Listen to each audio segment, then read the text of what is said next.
All right, hello and welcome. Hope you're all doing absolutely wonderful right now. We're about to do our second session today of this wild and wonderful painting. Before we get started, we're gonna go ahead and turn on some musica.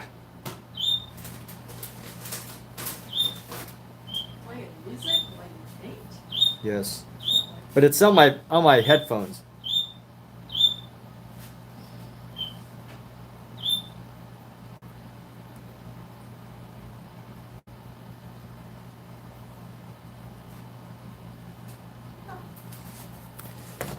And here we go.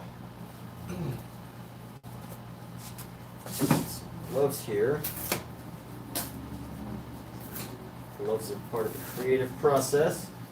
When I first started painting, I thought to myself, I really want to not have gloves because I want to be connected to the paint, to the brush. I want it to be an extension of my body, and I can't do that without gloves. But more realistically, the problem with oil paint is that first of all, oil is really, really, really messy. I don't mind getting paint on my hands, but second of all, there's a lot of stuff that you can use to change the consistency of oil, and it's that can cause problems or issues with your skin, and that's part of the reason why I wear gloves. And honestly, it's so great to just be able to pop the gloves off and go do whatever you need. You pop the gloves off and play with your cats or pet your dog, and you don't have to worry about, any caustic substances or anything like that.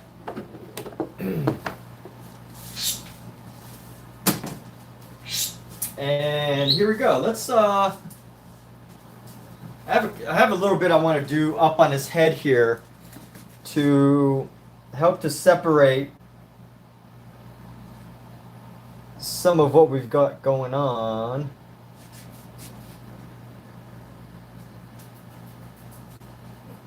We're going to make this white. Want to lower the value of this. It's hungry?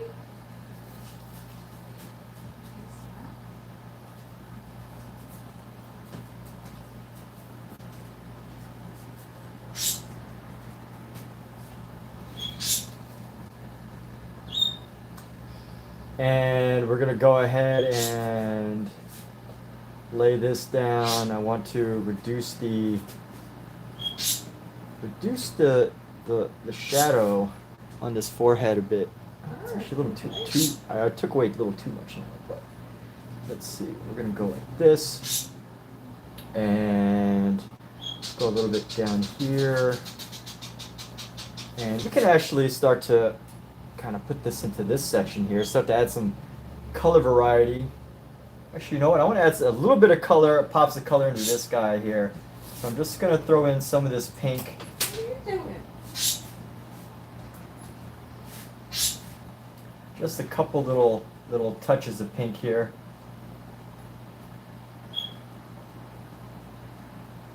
Just to give like an illusion. Oh, Roxy, Nyx, Mayslay. Got a challenge when I finish if I want to do it. Well, let me know the challenge. What's your challenge? What is the challenge? I'm open to hearing about challenges. So actually, you know what? That's not too bad. That's okay. We can actually allow this to I just have to add some of this color right here. Is the challenge something like throw black paint on the entire thing? Thereby totally dismantling everything that's been worked on. Kind of like the challenge of every billionaire giving away all their wealth. Have you heard of that challenge?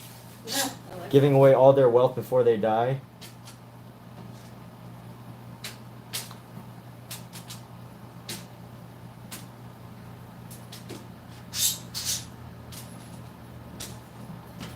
Oh, you want me to do a 1993 Lincoln Town Car, like a painting of a Lincoln 2023?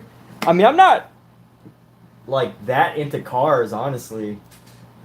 Um, I mean, if you're like commissioning, if you want to like hire for a commission, I might consider it, but I'm not like honestly, I don't even know if somebody posted something on Reddit and was like, "Hey, will somebody paint a Lincoln Town Car? I'll pay." And someone's commissioned for it, I probably wouldn't respond to it, honestly. So I don't even know if I would take a commission for it, unless you really, really like the way I paint and you wanted to like just get this style of artwork. But honestly, I probably, uh, I mean, I would take it if you asked me, but I wouldn't. It wouldn't be the first thing I respond to. Hey, Simba. Cars are cool, but I don't really. Hello, Bart. You did it on paper. Oh, okay. So it's just a challenge. All right. Well, that's cool. Challenge away. But anyway, we're gonna move on to this next head right here, and let's see. We've got this red, so we're gonna throw this red, and we're gonna pop this red into some of these spaces here.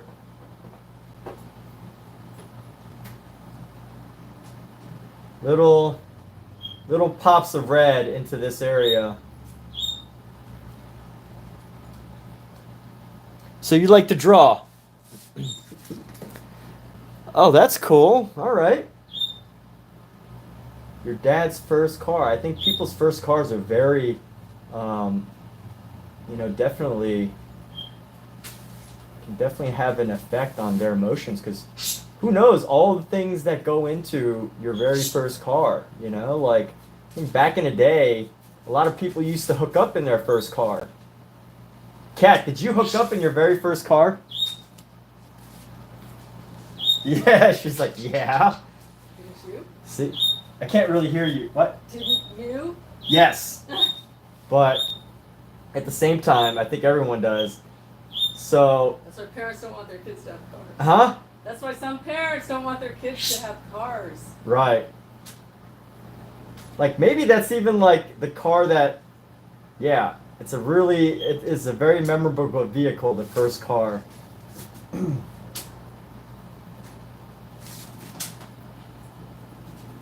And let's go with this hair here. We're throwing in some of these oranges, throwing in the yellows here. Want to play, Bart? Everybody's getting it on the action. Okay, come here. You want to play? Oh, silly.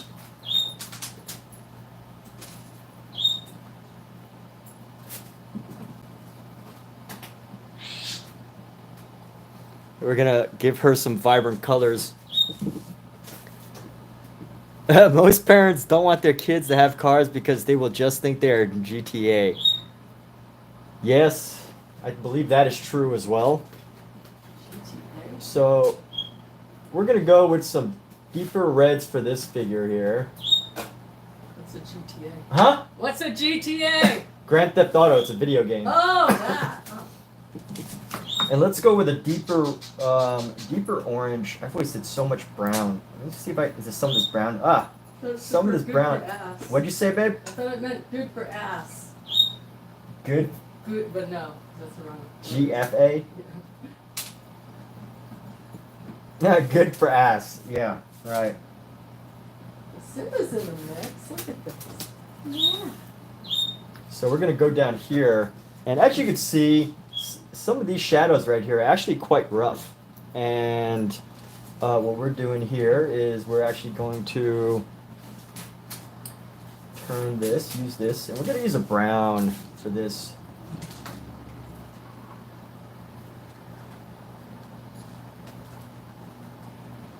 I just feel like using a brown here, something to change up the color palette a little bit.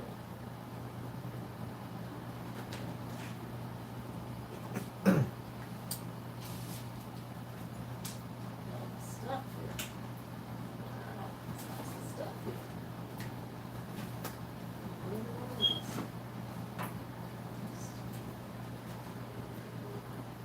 Gotta swim cap and I can't hear you.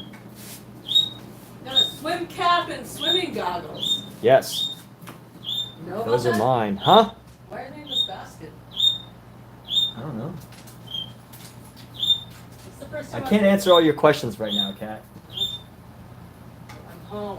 Huh? I'm home and I have questions. All right, so Keyboard? Yamaha foot. yeah, that's supposed to be for a keyboard. It's called it's called a pedal, a sustained pedal. Shouldn't you have given it to the people you gave the keyboard to? Yes, ideally, yeah, but I didn't. So, what do you want me to do about it? No, track them down.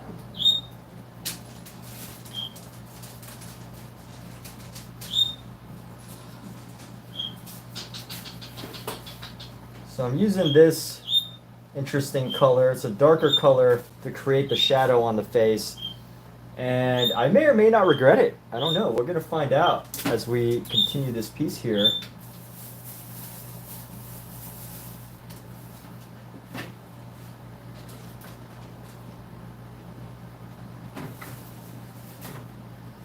Might be a little bit too much, but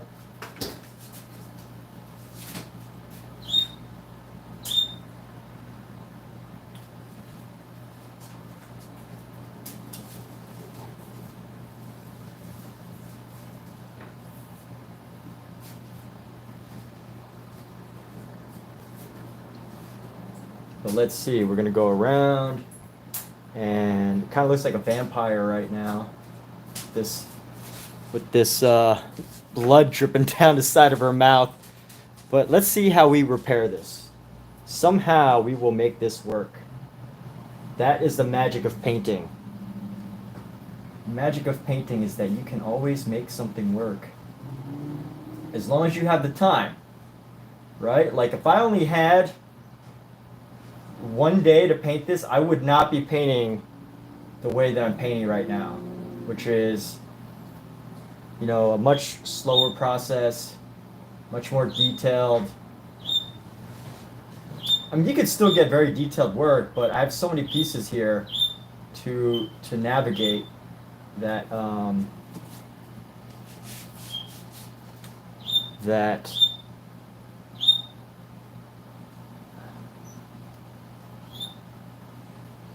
so we will slowly build this up with this color.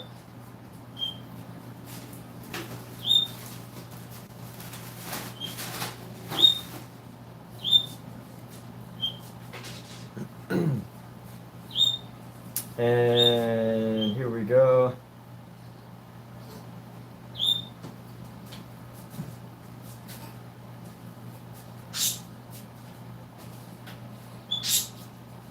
So we're using some dark shadows. This nose is a little bit too far in. And we're gonna rotate this in a bit.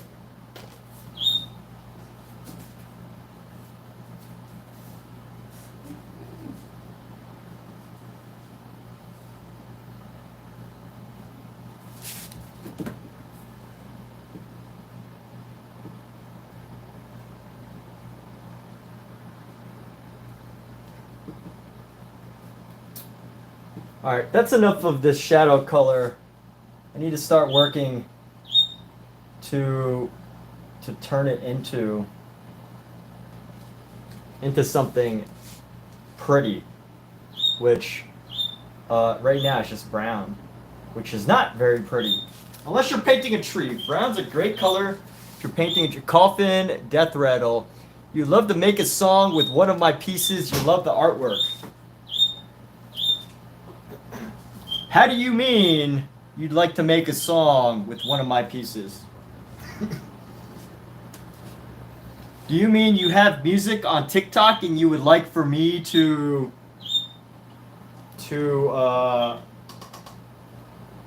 use it? Or I'm not sure what you mean there. Or do you want me to send you a piece that you're going to put into the background of a music video? Or are you looking for album art? Album cover art? Something like that? So here we go. I just finished using a I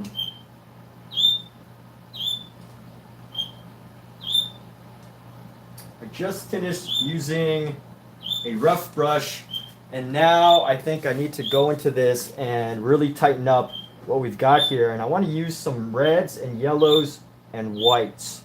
Some red, yellow, white. Maybe throw in a little bit of, I'd like to maybe throw in a little bit of blue just to kind of make this pop a little bit. But we'll see. We'll start to just paint this across and see what happens. This isn't the right brush. But I've already got the paint on this, so let's make it work. We're gonna go into this brown section, and let's go.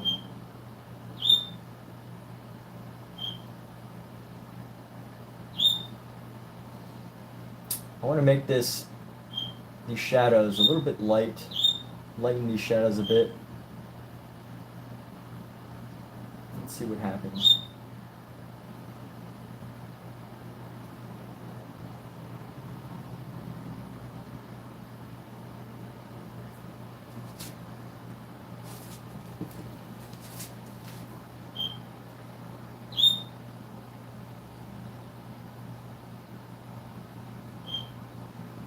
You know what, let me go into here real quick. I want to use up this color.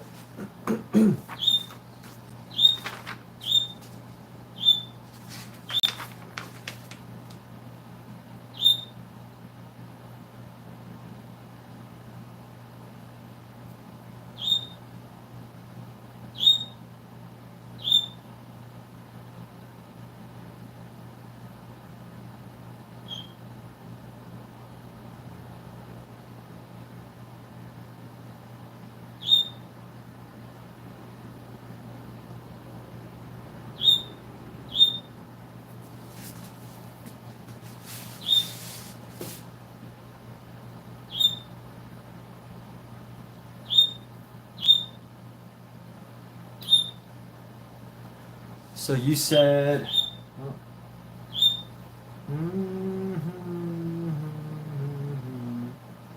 another reason, when I think of painting, I like to always think like style, like, what makes this my style? And I've come to identify style. I came up with a definition of style. Style comes when your habits, your personal creative habits meet your creative interests. So like, if you have the habit of being the type of painter who's like super precise and like super defined and everything's very well detailed,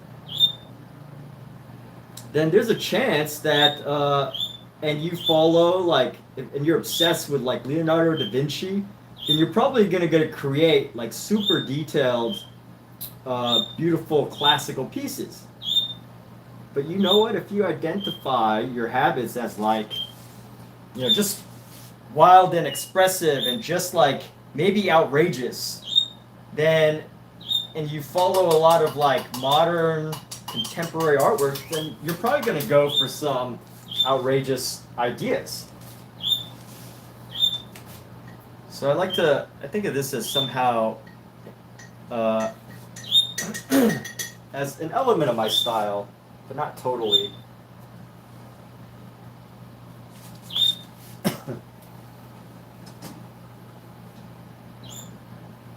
There's elements of my personal habits that shine through this. So, what's up, Omizu? What's going on? So here we go. We're gonna go in with the nice detailed brush, and what I want to do is I want to establish this eye. So let's see. I probably painted this a little low and that a little high. So we're gonna go with a nice dark, this like dark tinted brown here.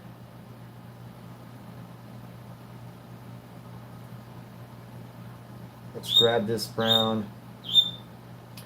And we're gonna create these eyebrows. So eyes are gonna come right around here.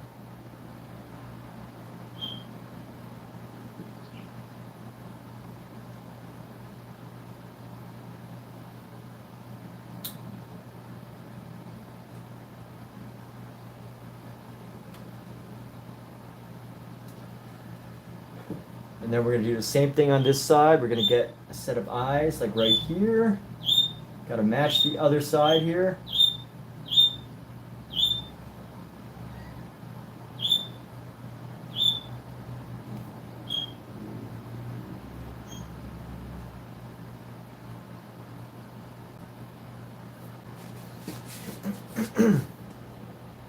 Grab some of this paint.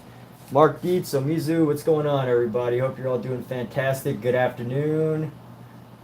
Or wherever it is that you're viewing from, hello and welcome.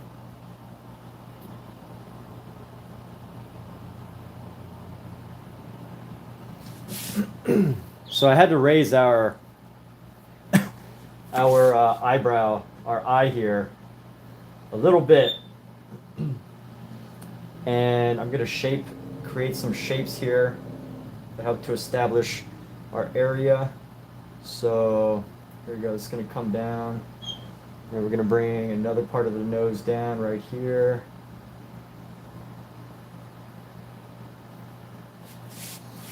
And let's grab this, and we're going to go into the lips.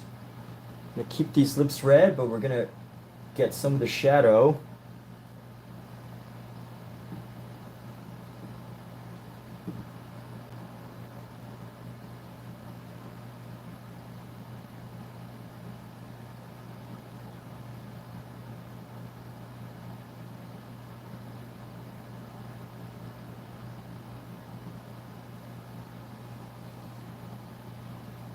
And here we go. So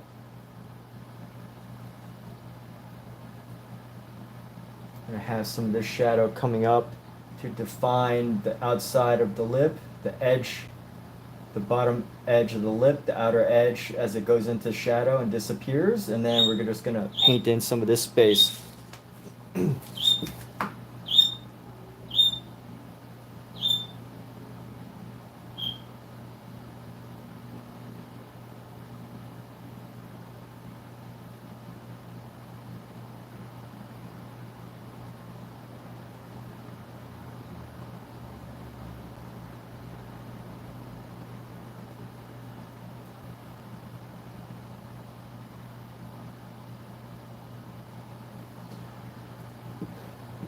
Okay.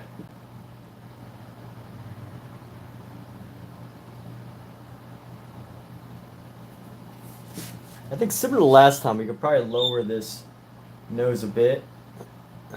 And this is going to round off around this way.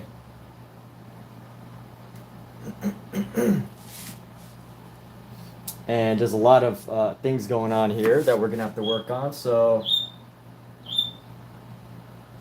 let's take our time here. Create a nice outline for this hair.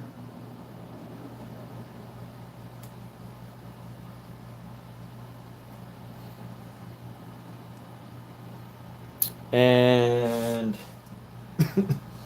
let's get into this. So I've got this dark brown. Where do I want to establish this brown? Maybe right around here. I'm going to add some of this.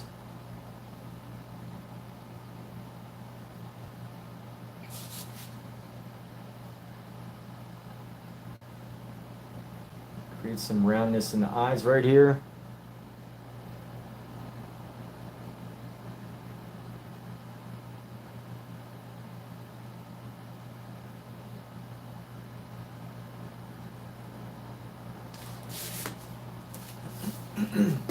And let's clean off this brush. We no longer need this brush. Let's get creative today, everybody. Who's feeling creative? If you're not feeling creative, all you need to do is fake it. How does that sound? Just faking it. The secret to being creative is just faking it.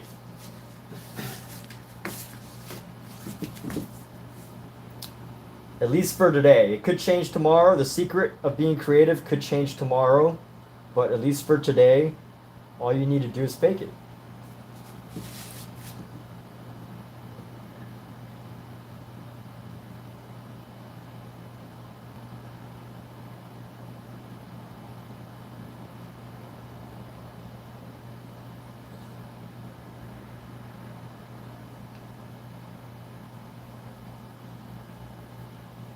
All right, so this is a brush that I hope is going to help me create some blended zones with this brown here.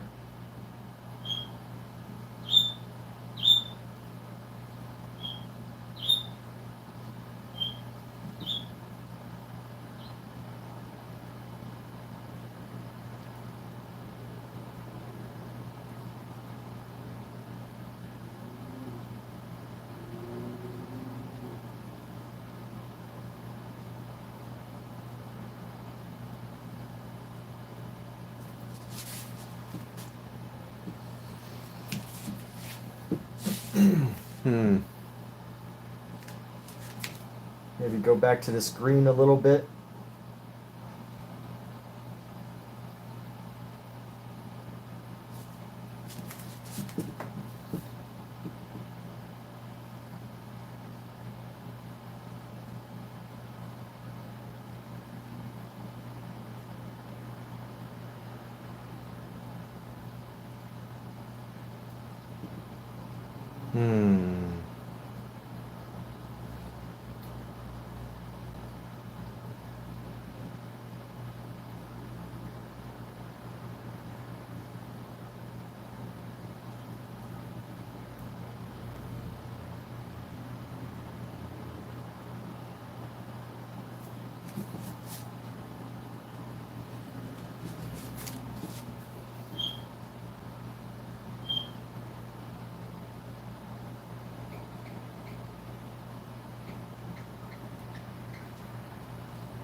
And the painting is looking good. Thanks so much, Amuizu. Still got a lot of work to do, but I think we are definitely coming along in some way.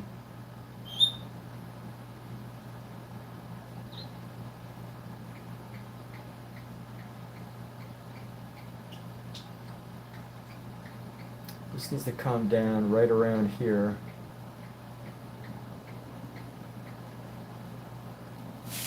We're gonna have to clear this section up.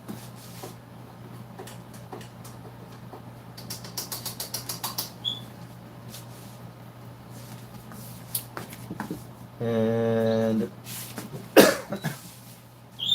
let's go back to our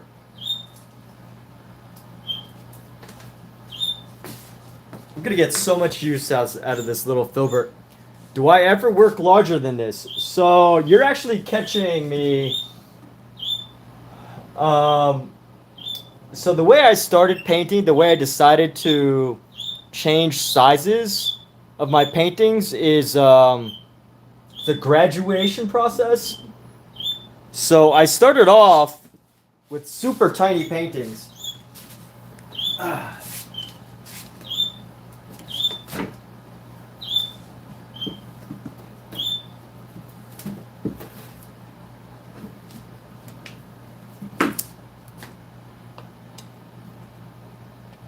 So I started off with these super small paintings that are like, I think this is like 4x6. This is just like a 4x6 painting. And you're catching me in my 18x20 phase. So I decided that I wanted to, like, you know, graduate myself. The way I would kind of graduate my own progress is by creating a sense of progress through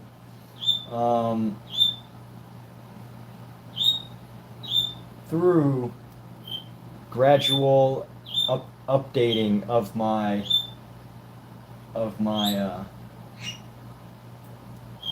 sizes. So right now I'm at 18x20. So no, to answer your question, I don't do anything larger than this right now. I have. The largest painting I've actually done though is only about, I think, 18x22. This is 16x20. The largest I've done is 18x22.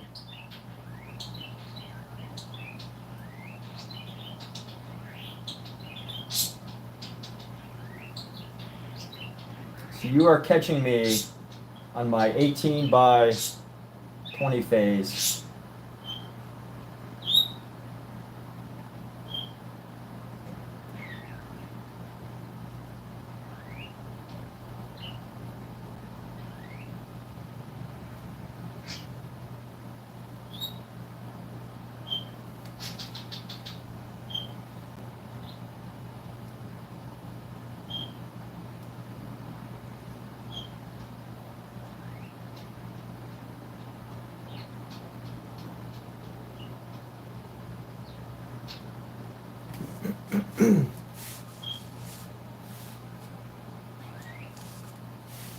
Let's grab some white. And we're going to try to round out some of these darker areas.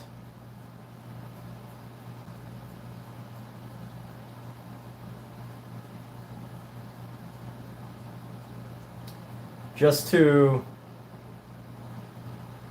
create a bit of transition between the face here. And since we're working wet, it's already wet, I have to use a lot of white to create the difference here.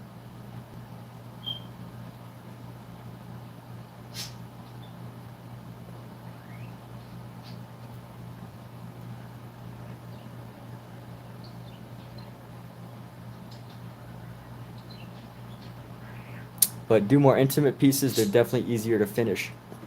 Thanks, you like the miniatures? Yeah. I don't really know how to sell miniatures though. Like I have like I'm happy to paint the miniatures because they're much faster, but yeah, I wouldn't know I don't really know like what the market is for them. And although selling isn't the only thing I'm focused on when it comes to artwork, you know, I love to create just for the process. You know, you can only imagine. Of course, it is part of consideration of what I'm going to paint.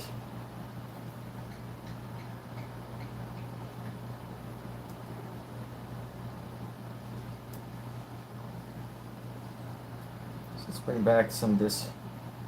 Let's get some of this red in here.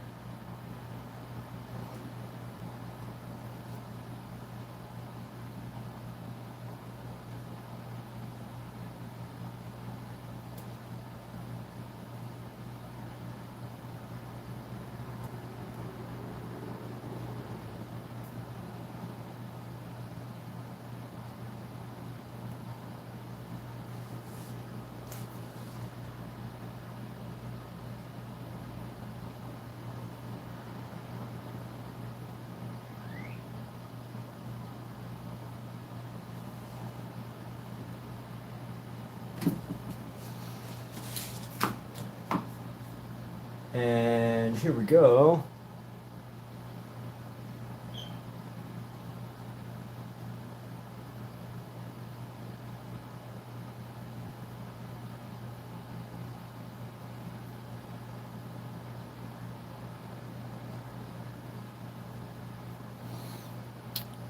And more intimate pieces. So what do you mean by intimate pieces?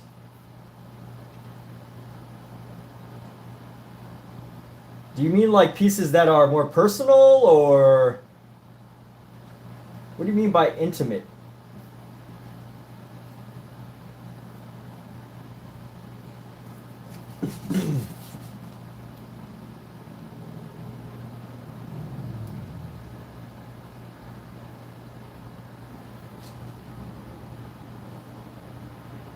Kind of like how this swirls around the eye.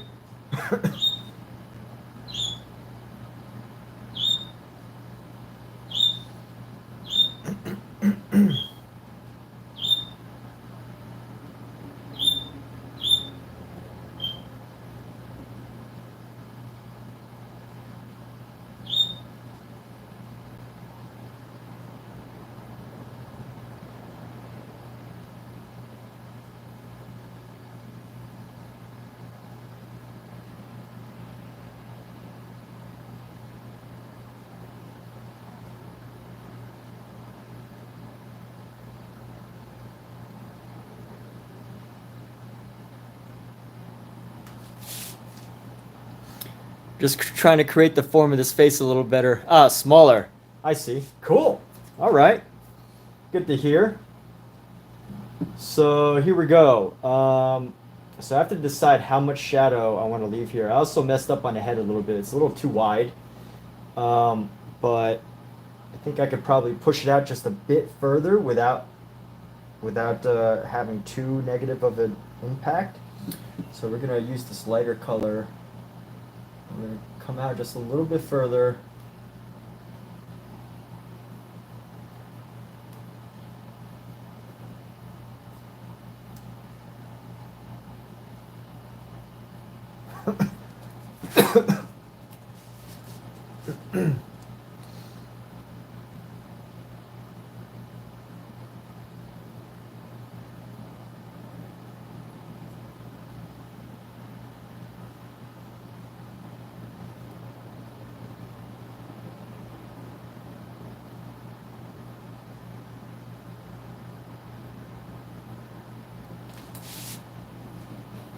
And literally just like working this brush the whole way through.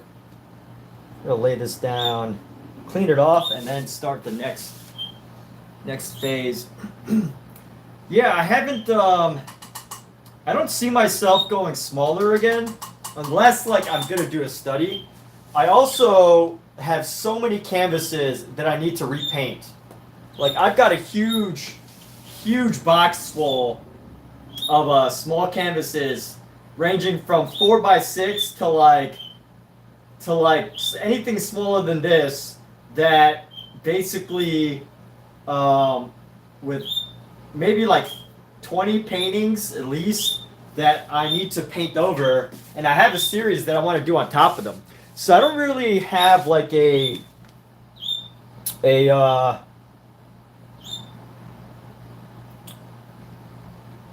don't really need to like go smaller in the technical sense of like getting an entire new set of paints and like, you know, doing that. But I will eventually do an entire series of smaller pieces that are like paint overs.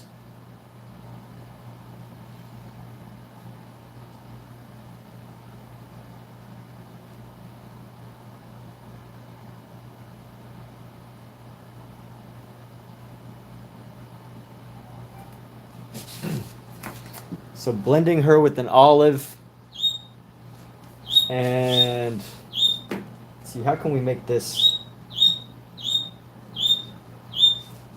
I want to go into here, and then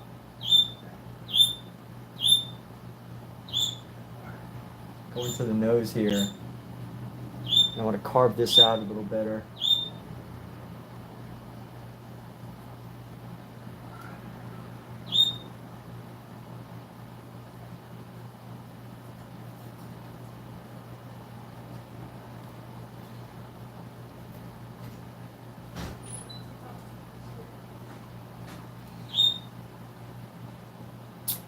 And then I want to create a sense of dimension by by blending this piece in a bit more. How's this nose look? Yeah, the nose looks okay. The shadows are a little dark, but you know what? That's not that bad. That isn't a critical issue.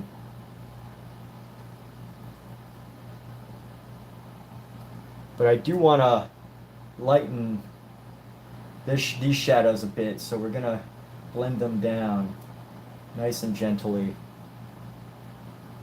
See right here.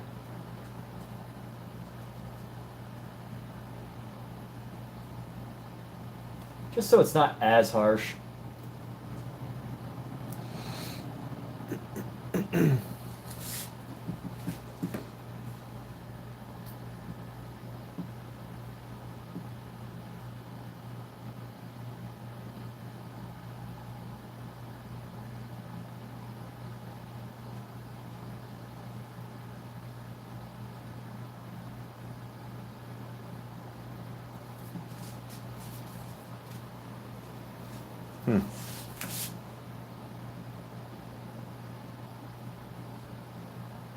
And here we go. We're going to go across the eye here.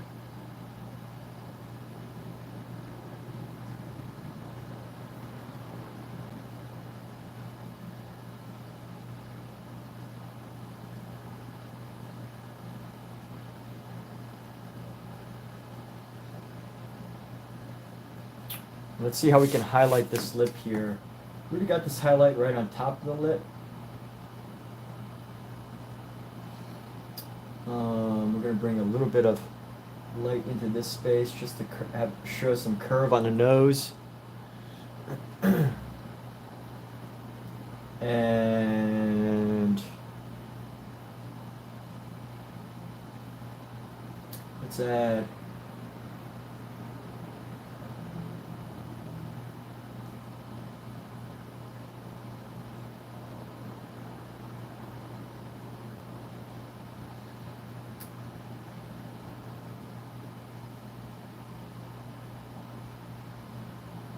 there we go.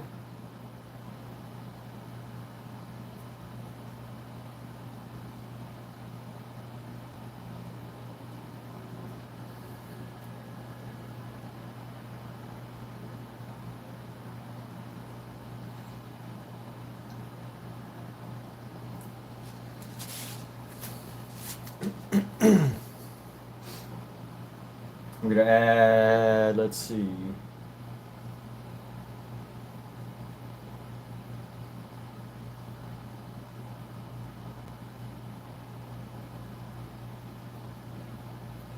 I found a good color that can kind of blend and smooth this area out. Let's go blend and smooth, smooth and smooth. Okay. Smoothing this section out because it's gotten a little bit messy. And it's just a matter of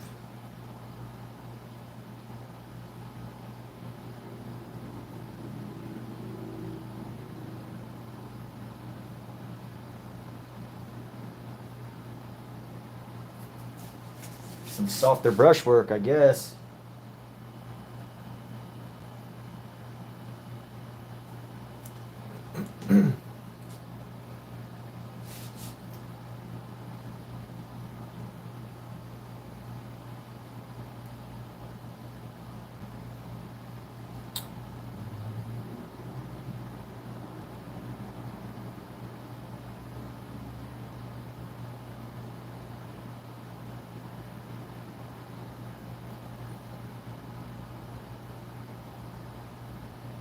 Add that little chin highlight, I like that. And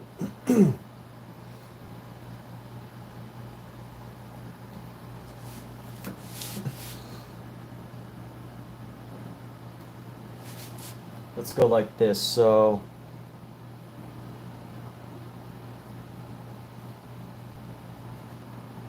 bring this down around the nose.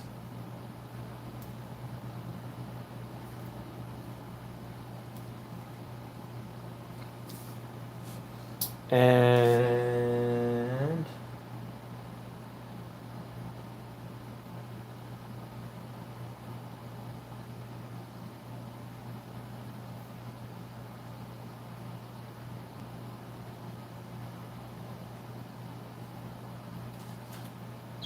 I'm going to bring in a little bit of a blue highlight. Let's do some blue here. Add some blue into this green here.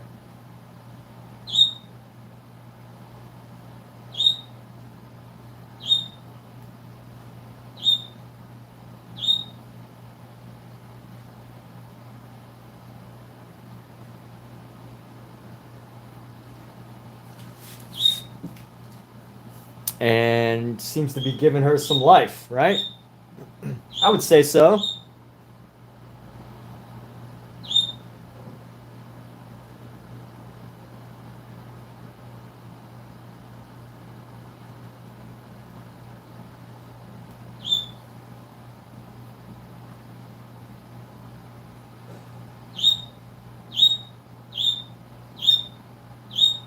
All right, now what we got to do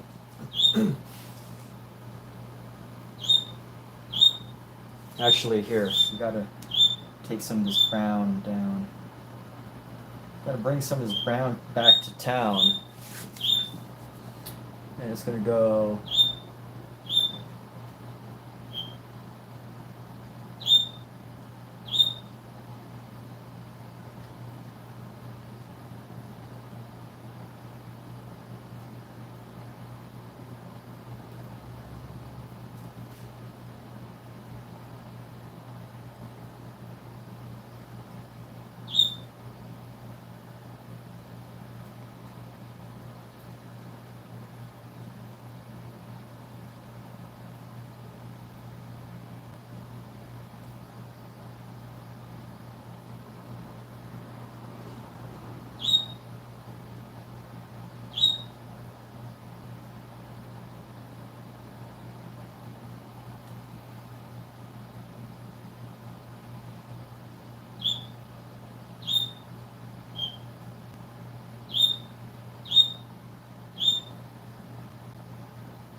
and then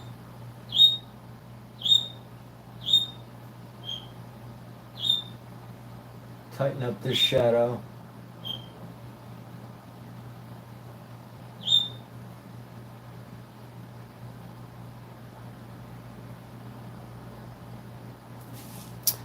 And let's see. How are we doing? Checking back in with ourselves. I like that. I think this needs to be softened, but that's okay. We will do that here in a moment.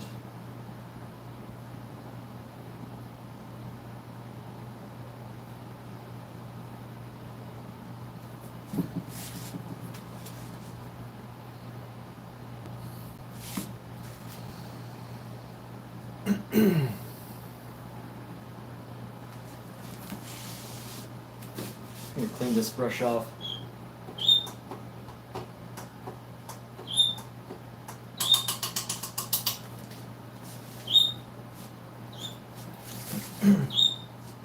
Let's soften with a pink.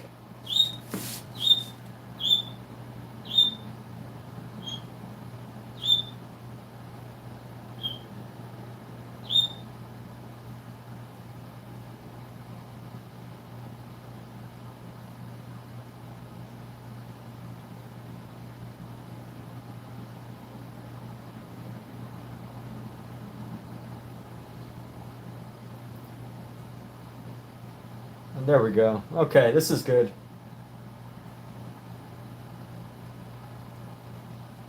I'm going to bring in some white into this section. this section right here, because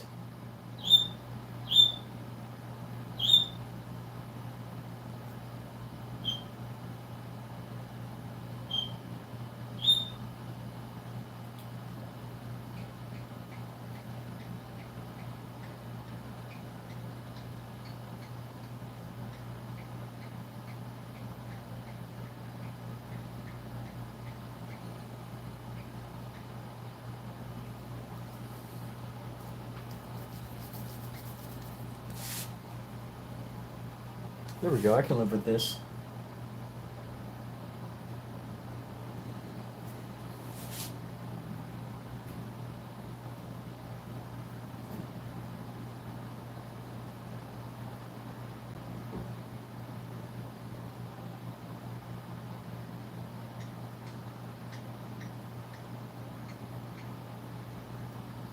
I do need some shadow. This little area right here. Let's grab some of this brown.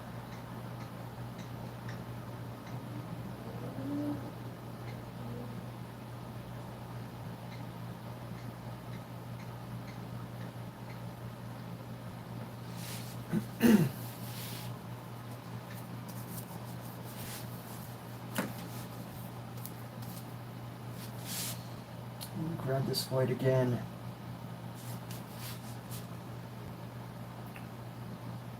A little bit more softening.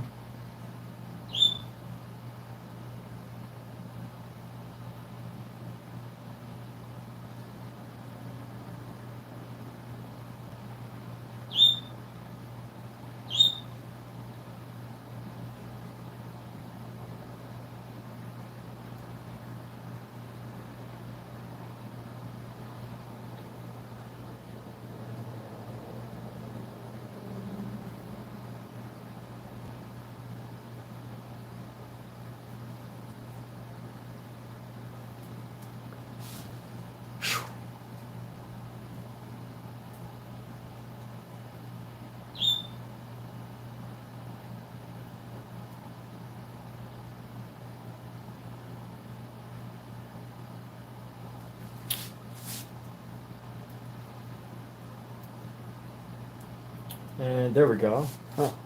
It's a little highlight on the neck. I think we're gonna add a little bit to this highlight here, just so kind of feels like there's something happening. We're gonna stick with this. I actually like this where this is at. And let's see, where can we add some? Oh no, this shadow right here is a little too harsh. So we're gonna do that. And that softened it right up.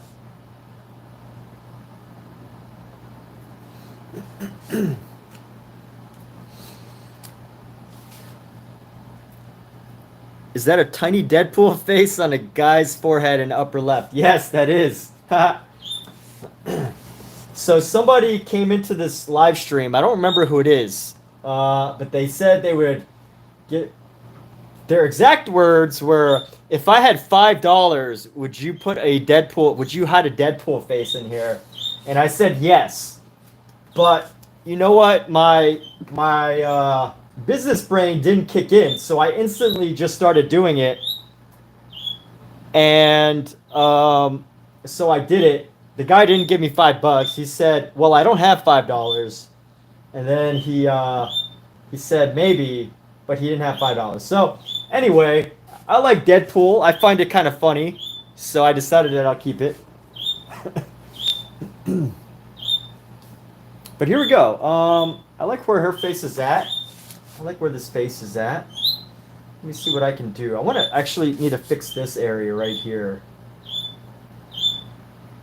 I don't like this green, the shade of green that we've got going on.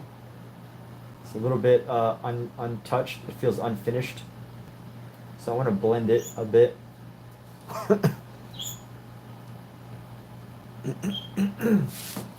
And there we go. So all of this is doing okay. Maybe right here.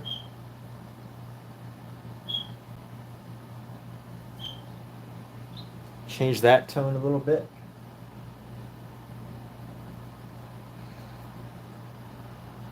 And yeah, it does add an element of humor, doesn't it? Thank you.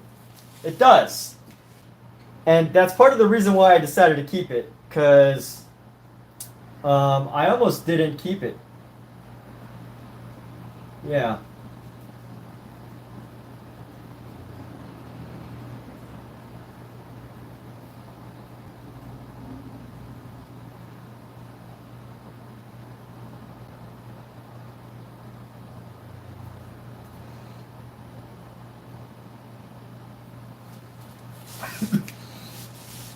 So here we go. We're gonna put some finishing touches on the eyebrows here. Gonna finishing touches on an eyebrow or eyelashes. We're gonna use a nice thin brush for these eyelashes, because why not? And we're gonna go with, maybe you could go with the orange, red. I guess if she's got orange hair, she should have orange eyelashes, right? Does that make sense?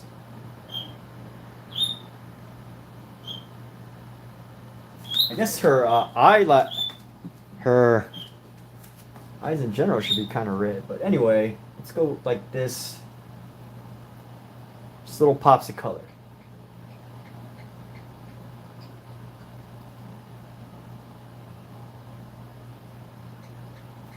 This needs a stronger shade of red. It's so easy to forget that when you're painting on top of a wet paint surface, that it's important to be cognizant of the idea that you're painting on top of a wet surface, so whatever paint or color is underneath, it's going to affect your top color.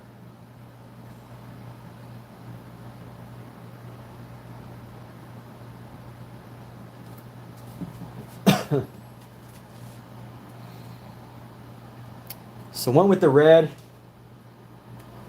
Oh yeah, this makes sense because hers is black, hers is red. Yeah, okay, I get it.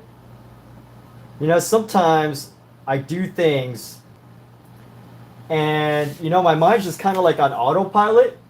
And I think the smart art thing to say, the smartest artist thing to say would be, yeah, I planned that. But most of what I do is like, I think of something and I'm like, I hope it turns out the way I hope it turns out the way I'm expecting it to.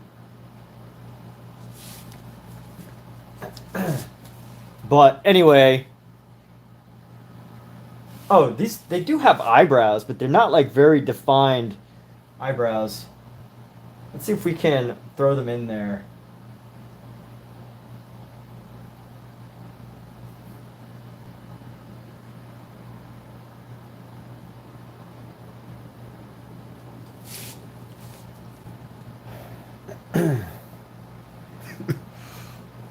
So these are actually like mannequin statues. So they're gonna be eyebrowless. I'm wondering if. So this has just hit me, but do I need to put eyebrows on these figures? Because they're not like, they're not human. They're actually, they're actually busts of characters. But I don't know if they need to have eyebrows. Like, should they have eyebrows? It's not a thing.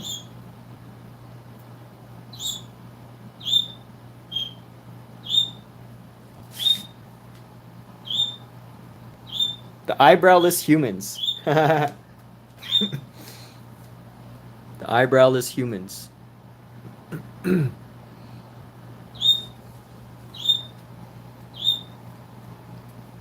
Alright, we're going to leave it because one day someone's going to be like, why don't they have eyebrows? And then they're going to do some research into this and they're going to figure it out. I'll leave it to the mystery of whoever decides to try to understand my work one day.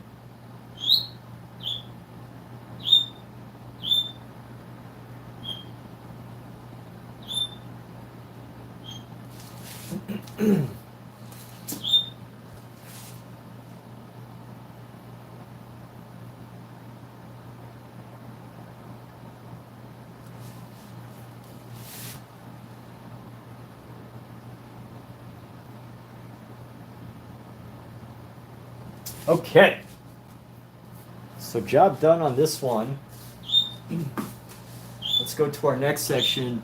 Still follows the theme of heads/faces. Yes, it does. And you know, once I'm done with this, actually, I still gotta do this eye down here that I started.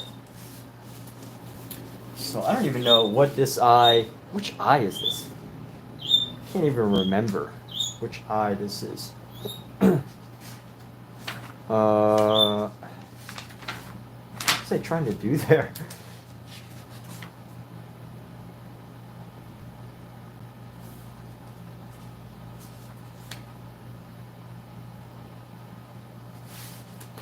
Maybe if I turn it upside down, it might ring a bell.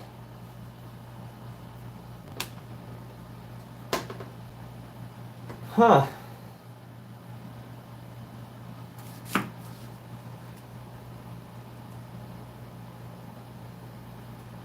Alright, you know what? I'm just gonna have to make it up. So let's just start. Let's go with a nice deep blue. And nice deep blue. I'm not trying to cover it. I just need it to be lower enough so that I can use my handy dandy ruler so that I may. So I don't have big enough space to where I can kind of like. Where I can actually have like a full wall dedicated to artwork.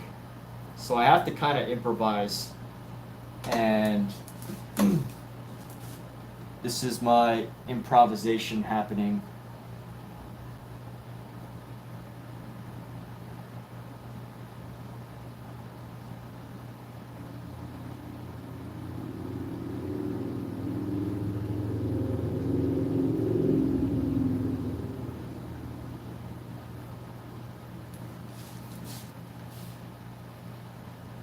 Grabbing some more black here.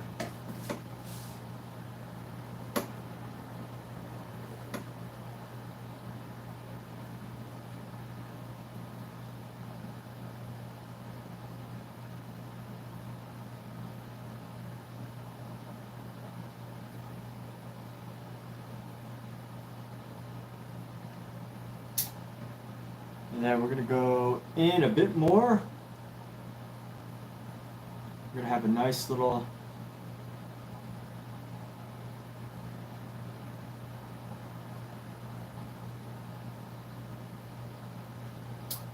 eyebrow here.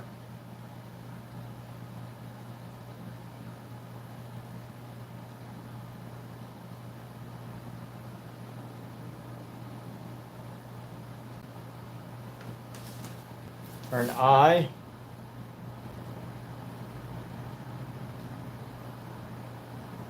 Let's continue with this dark shadow trend.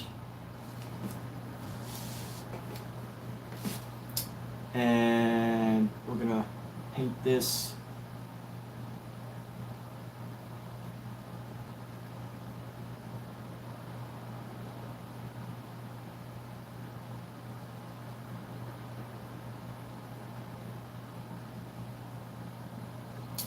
And here we go. So, using this dark shadow,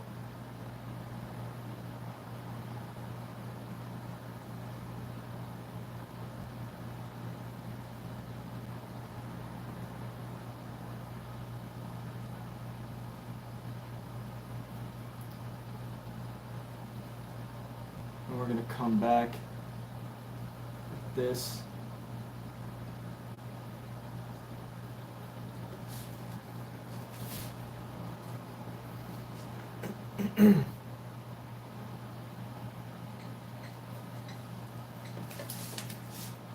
I want to at least create this shadow going across.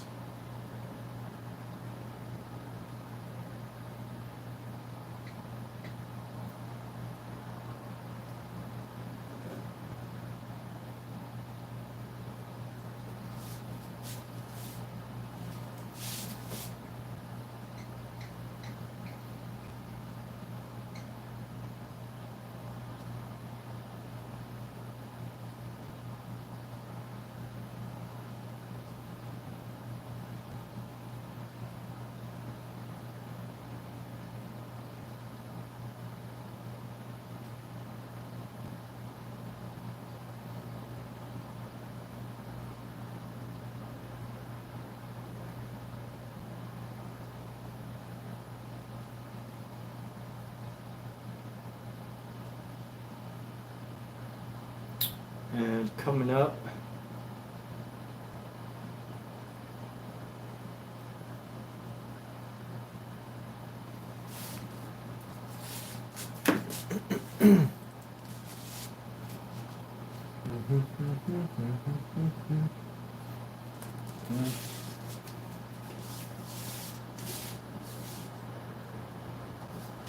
all right, how do we want to establish the rest of this face here? Let's go with this blue again, but I want to bring in some of this green. I'm going to create this shadowy green.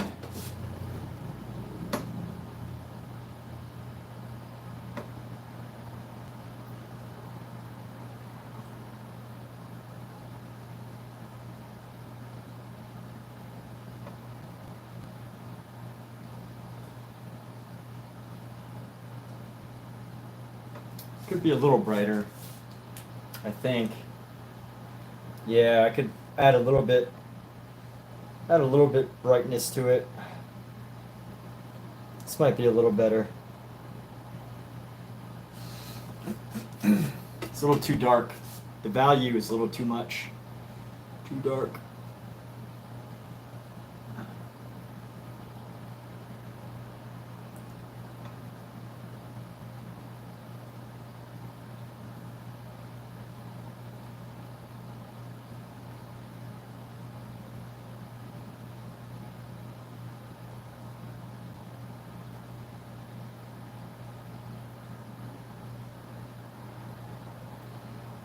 And let's go like this.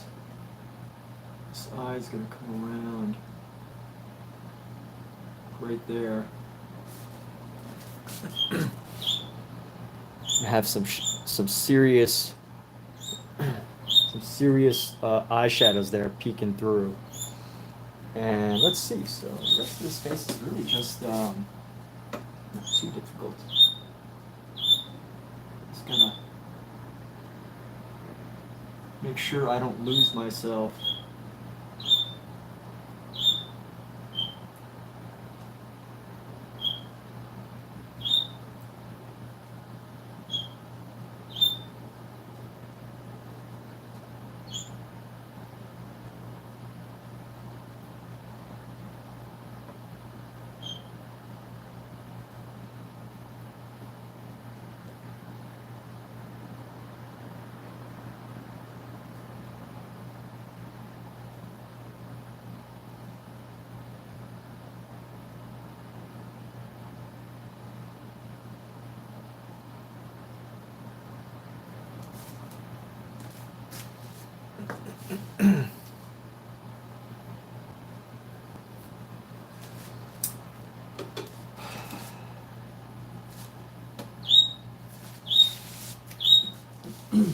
You know what I should do?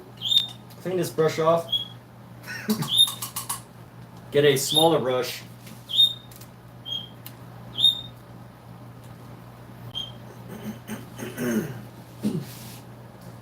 Get a smaller brush to work some of the main color in this face, the brighter colors here. We're gonna go for it's gonna go for this blue turquoise as our light.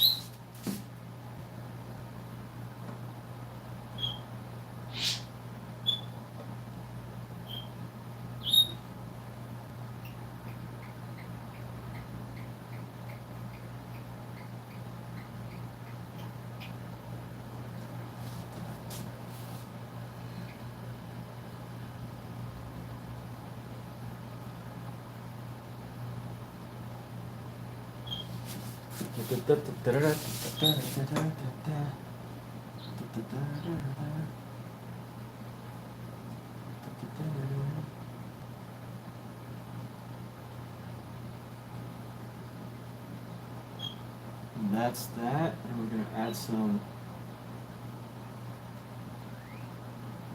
highlight right there.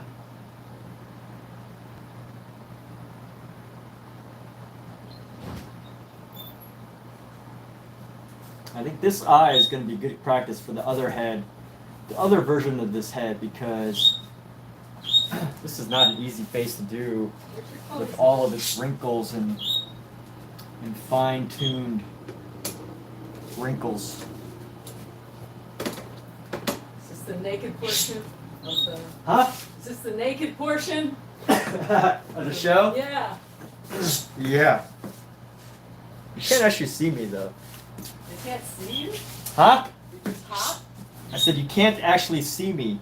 So you're just hot. The what? You're hot. That's why you took off your shirt.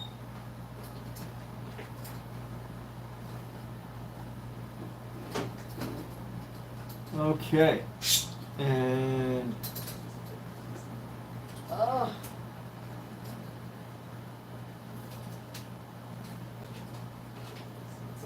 this is my chance to carve out some of this.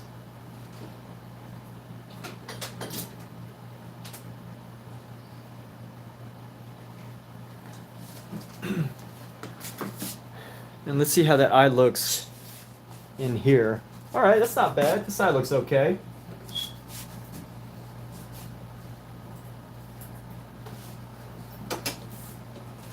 How's your book coming along? I just had to do some research on the Moulin Rouge. Okay, cool. I don't know it all. I did that. You said you're gonna be back. I'll be back in an hour. I have to go to the chiropractor. Have an appointment. Oh. I'll take a nap while I'm there.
Let's see how this eye forms right here.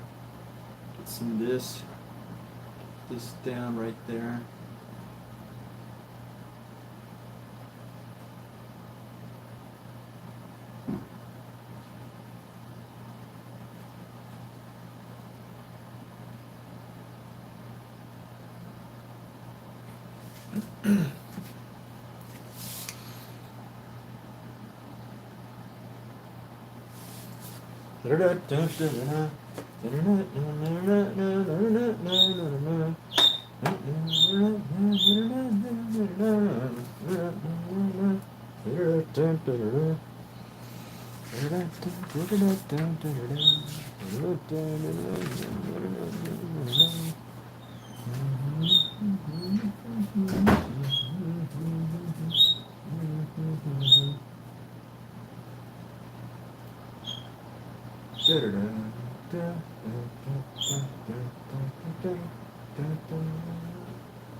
Johnny Depp, everybody. What an amazing actor, eh?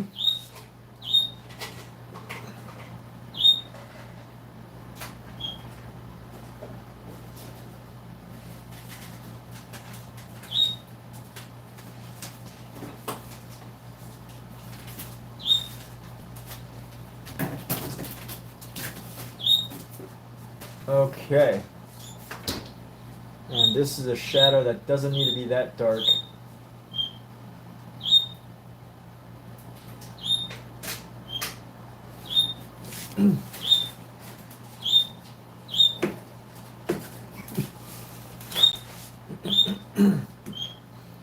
Let's go nice and deep with the shadow here.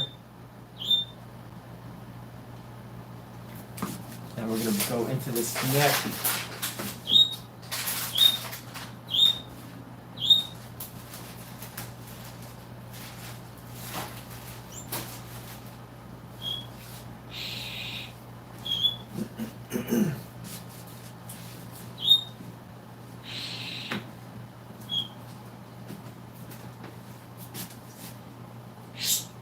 Bye.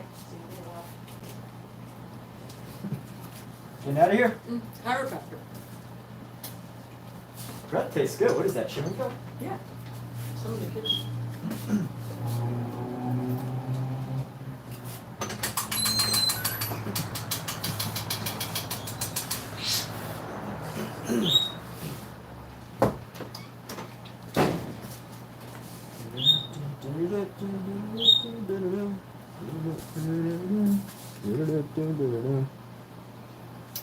Is that white or is this?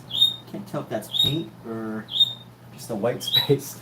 All right. So what do we still have here? Oh yeah, I need to do this face. I still got a lot to do, but we have made a tremendous amount of progress today. Tremendous amount of progress.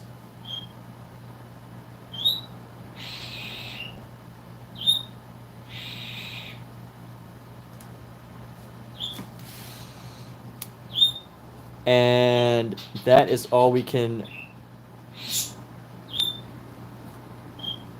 That's all we can really push for. Excuse me.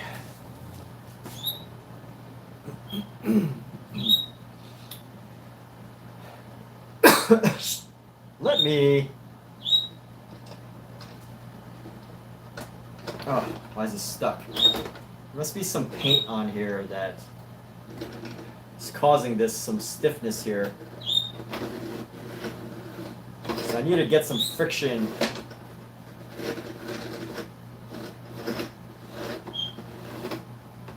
Trying to get some friction in this thing.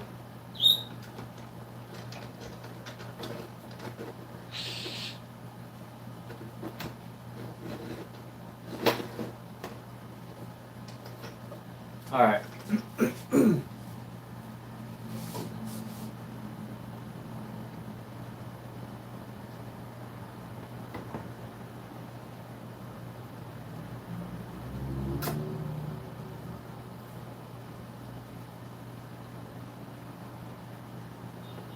Okay. I need to work on this head. So let's flip this. And we're going to flip this onto its side. And we're going to go with this.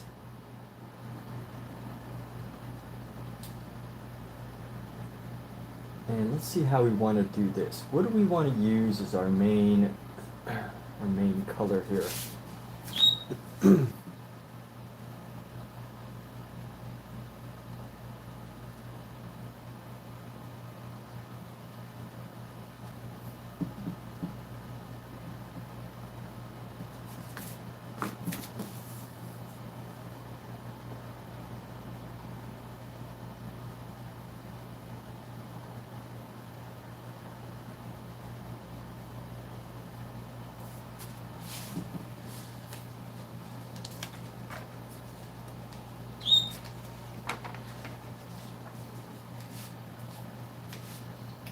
Bring some of this red in.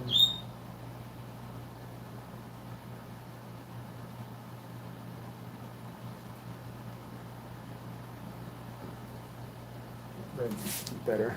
Okay. And now for our main event, we're gonna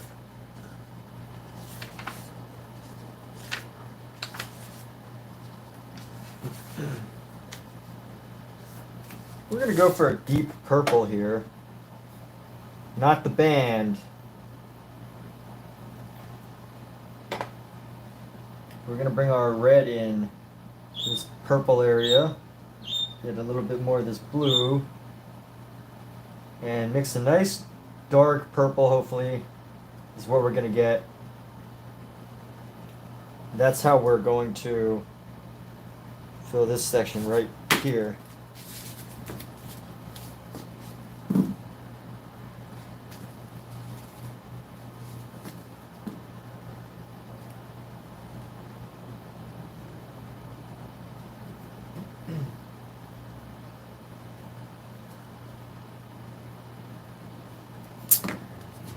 Okay. Let's go maybe a little bit of black just to darken this purple. Nice deep royal purple is what we're going for. And let's hope that this works. So here we go. We're going to go start by bringing down this shadow here. So a nice shadow straight into the lip.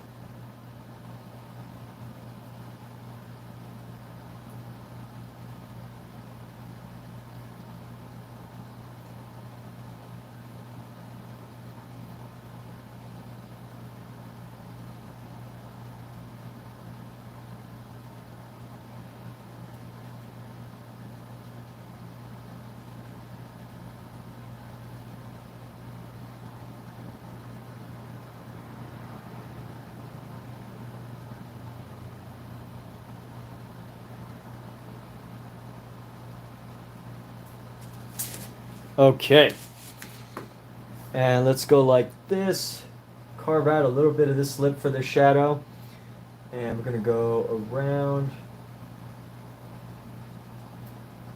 the bottom of this lip for the shadow.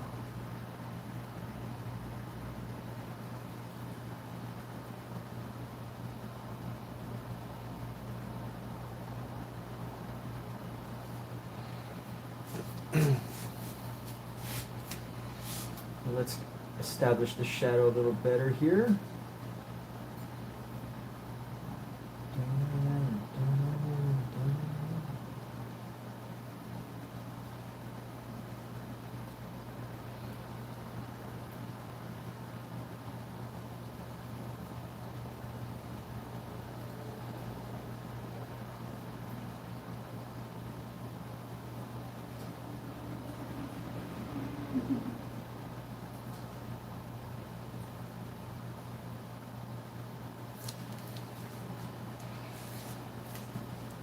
So as we start to bring in the shadow, it's going to get a little funky.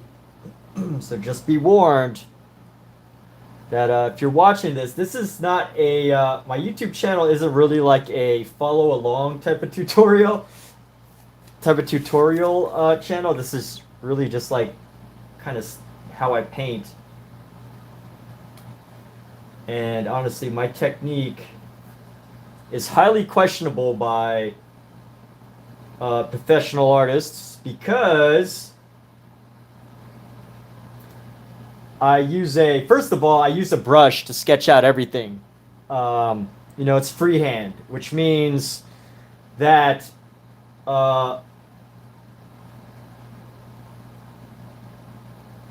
which isn't necessarily what it really means is that you know, unless your freehand is so good that you can draw anything exactly as it is, it's not really a reflection of a drawing skill. And what happens when you sketch with a brush that becomes a big problem when you start painting is that, so, you know, if you draw with a pencil, I guess I could show it.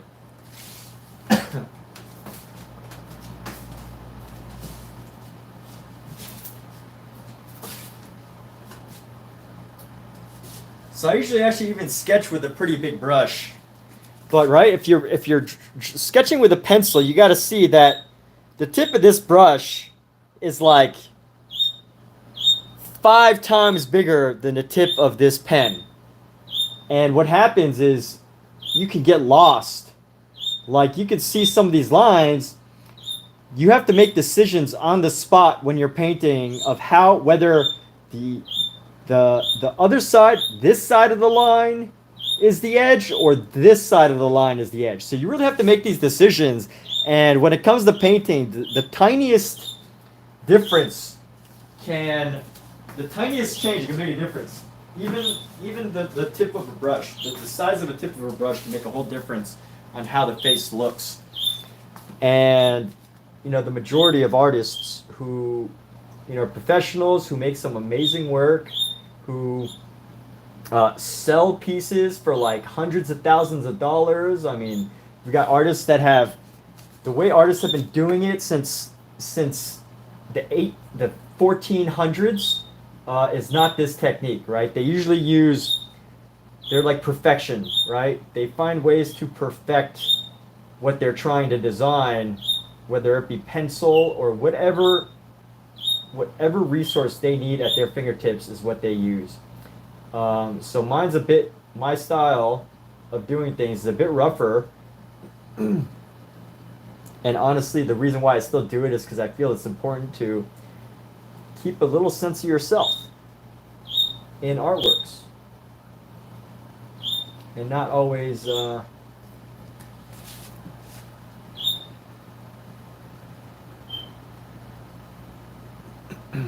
doesn't always have to be so perfect. But obviously, totally different philosophies.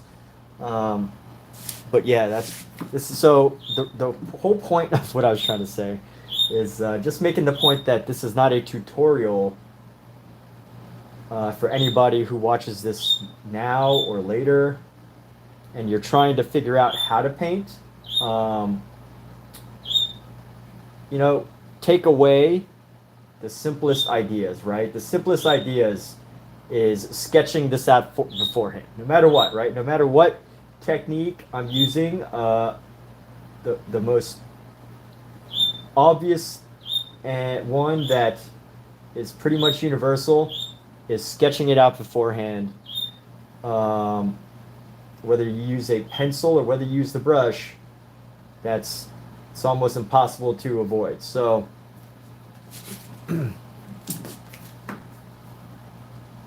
I mean, it's not impossible to avoid. Let me scratch that also, because this entire series, I would love to do this entire series like really, let's call it expressive, in a sense of rather than making it like super tight the way I am right now, or spending as much time with these details. I could be painting it much rougher, much differently, and get a similar effect, but I'm going for something different.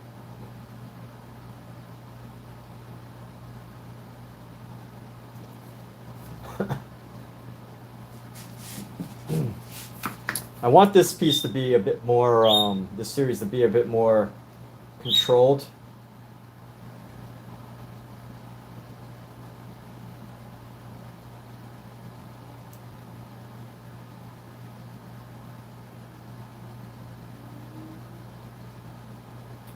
It is said that Vermeer people pay thousands and thousands of dollars to learn what I am doing right now. Yeah, thank you.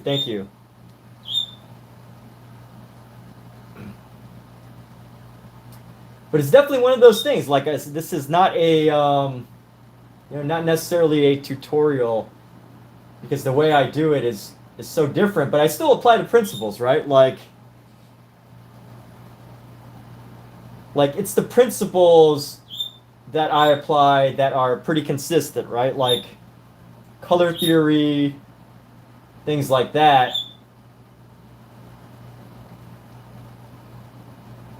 But as far as the overall technique goes, this is a bit more of a rough technique. rather than the one that, you know, the classical traditional artists have used.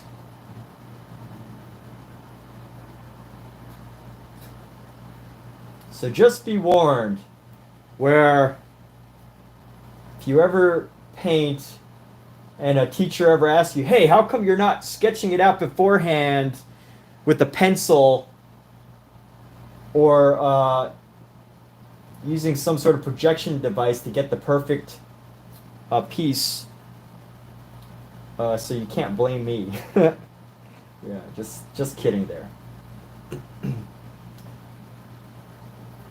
So here we go. I'm gonna go into here, and we're gonna establish a nice dark shadow right into here. A nice dark wet shadow.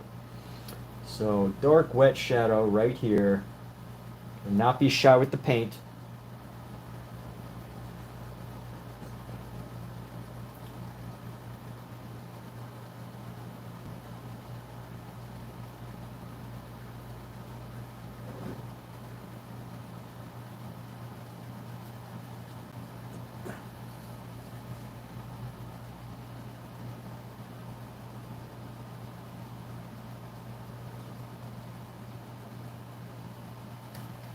But yeah, some of the important things here to take away are really like, you know, some really basic stuff. Like if the paint is wet and you're going to paint on top of it, just remember that the paint underneath is going to affect the paint on top. I mean, that sounds obvious, but it's so easy to forget when you're painting, because, you know, and let me just share an example, right? In my head, I'm thinking, oh, I need the color purple here.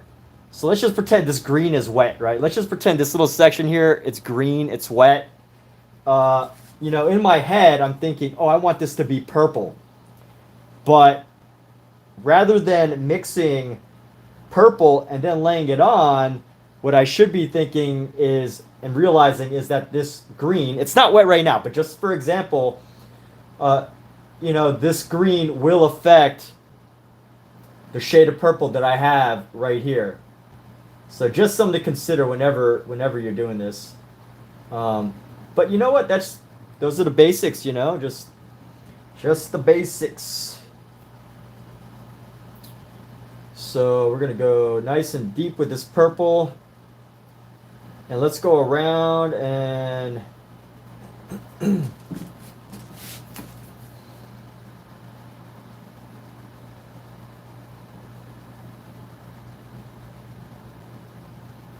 here we go. But hey, you know, Mizu, thanks for the reminder about that. You know, sometimes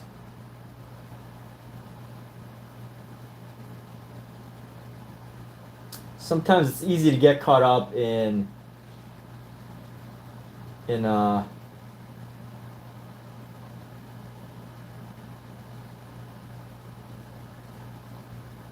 what other people are doing, and forget that, you know, even techniques that are a bit contradictory to what's the current tradition can have value. So using this to add just a little bit of color, and because it's wet, I have plenty of opportunity to transform this, but I just want to use some of this purple to establish some color zones.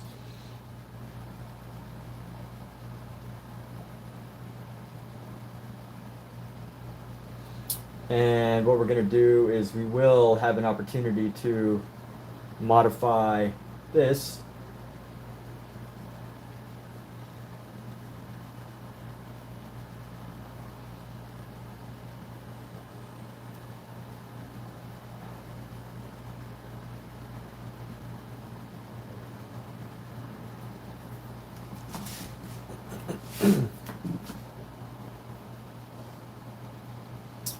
Let's go like here. So just remembering, hey, like, look, these are the colors I want. I know that some of this paint has dried over the past couple of days, so I'm not too worried about wet paint affecting it. And I know that with oil paint, you know, it's basically just going to go right on top. And depending on the color I use, it may or may not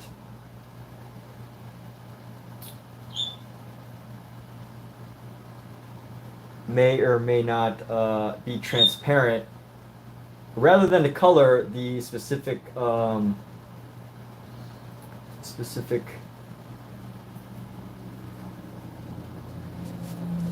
specific color or paint, type of paint I use is what I wanted to say.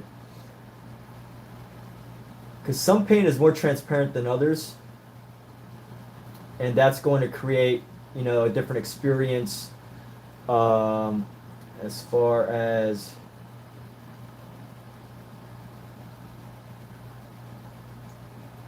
if you lay down paint, sometimes when you paint over a certain area, it's going to have a certain color that reveals the underneath,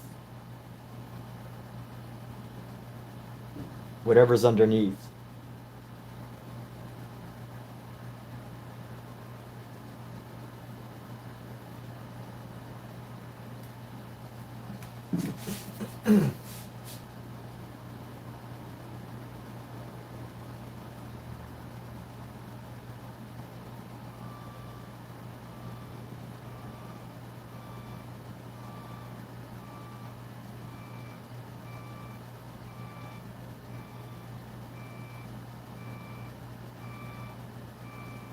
And just slowly building up these colors. You know, I know that eventually I will have the opportunity to work these sections.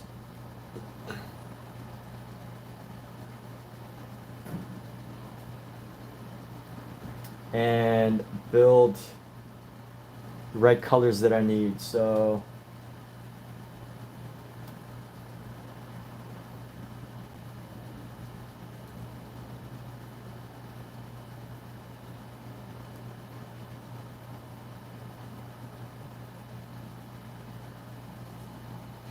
and one thing I like to do is look, like, fortunately, I've decided that my painting is going to be done via live stream. So not everyone has this advantage I'm about to share, but I have the advantage of constantly looking back at a camera to see how my painting's looking. And that's a big advantage because it allows me to almost like step away from my painting without actually stepping away. I know that sounds weird because whatever, but yeah, I can basically step away without stepping away. It's great. So here we go. I've used up some of this purple. I'm thinking, you know, maybe a little bit more right here. And then, you know, I got the underside of this chin here. That needs to be in a nice subtle shadow.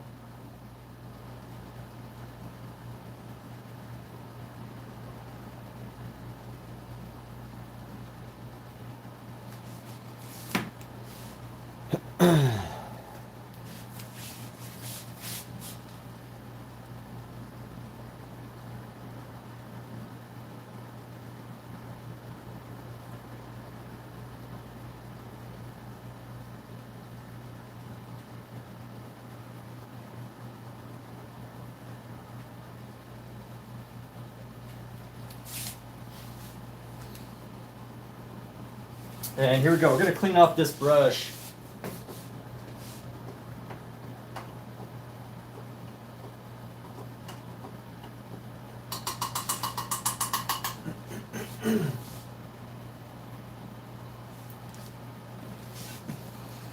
We're going to come back with our yellows. Some nice bright yellows. Let's grab our yellow here. Nice pale muted yellow is where we're going for. And we're just going to allow this to kind of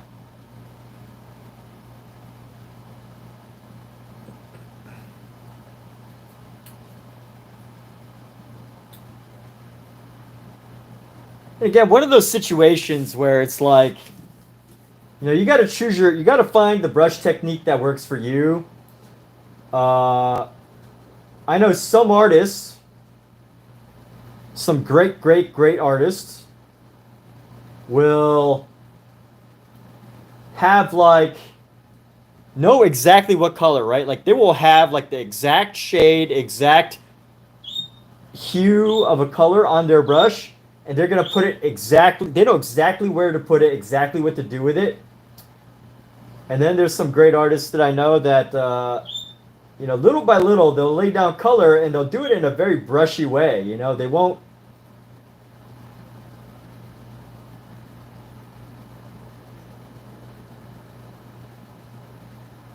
And those are some of the artists that I've mostly adopted their techniques.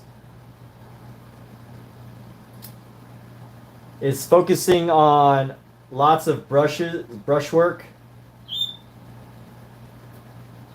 And that could be more time consuming. It definitely is way more time consuming.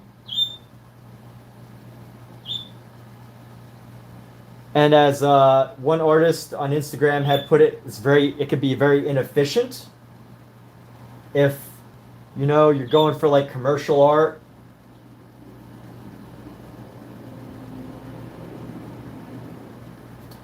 If you're aiming to be a commercial artist, you know, you gotta have quick turnaround on things. There's no time for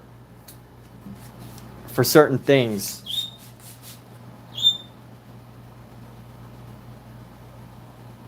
There's no time for messing around.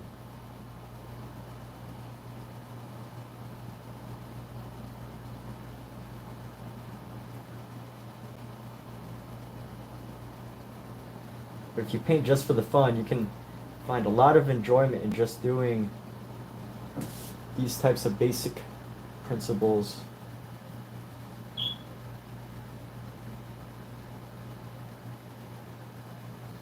And here we go. So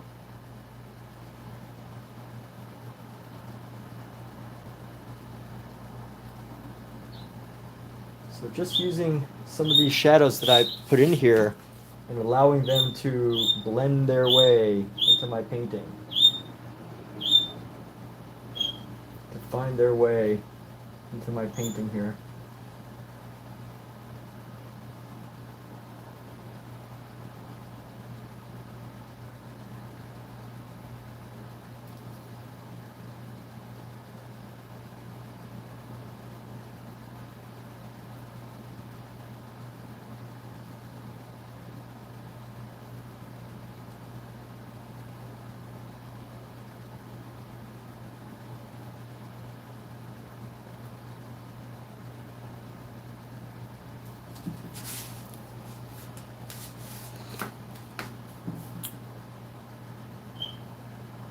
And here we go.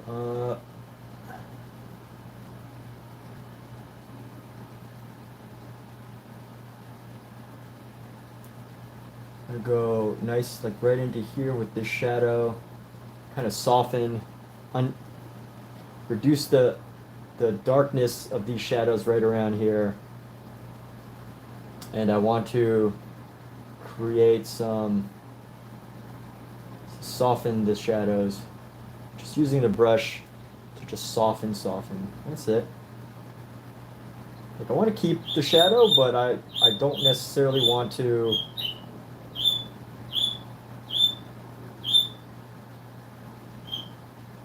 it to be so pronounced, and that's what we're going for here.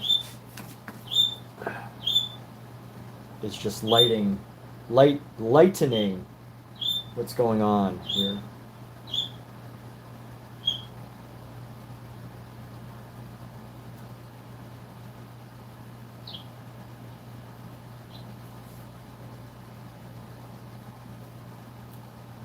This needs to cut off. Need to get some of this color. This needs to cut off right around here.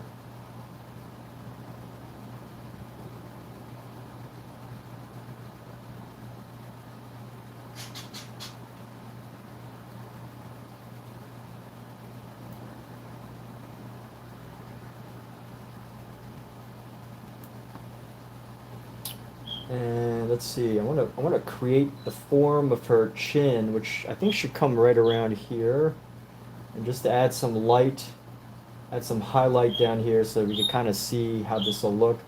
And then right into here, I'm going to start getting rid of some of the shadow, making it less pronounced.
And let's see how this goes. So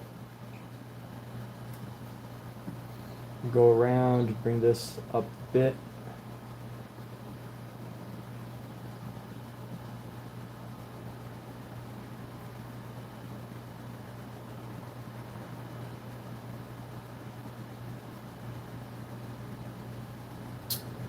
And here we go. Round this out. I can bring some of the shadow into the face a little bit. Can even keep some of the green.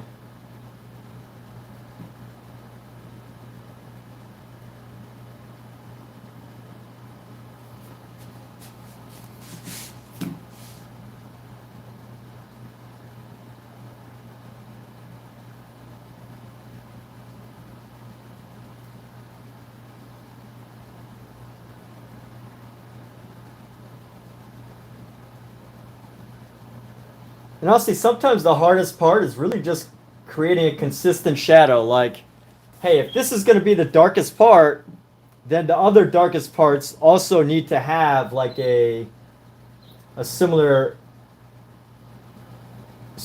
shade, right? But if I start to change the area around it,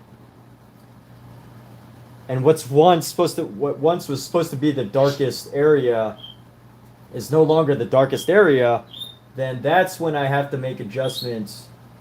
That's when you're going to need to make adjustments to match what you're trying to do.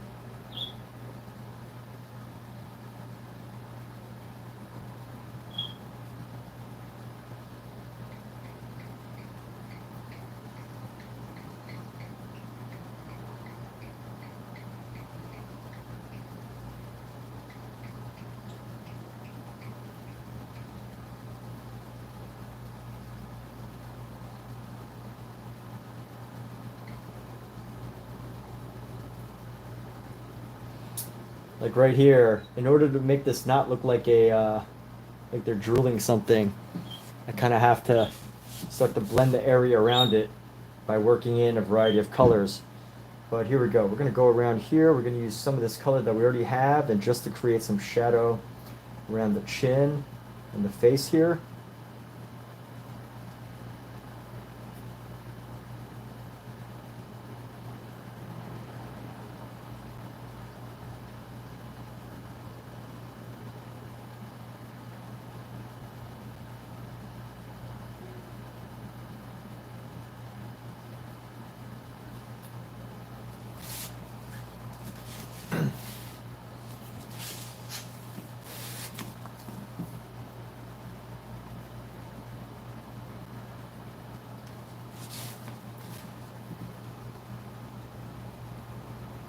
And let's go into this eye.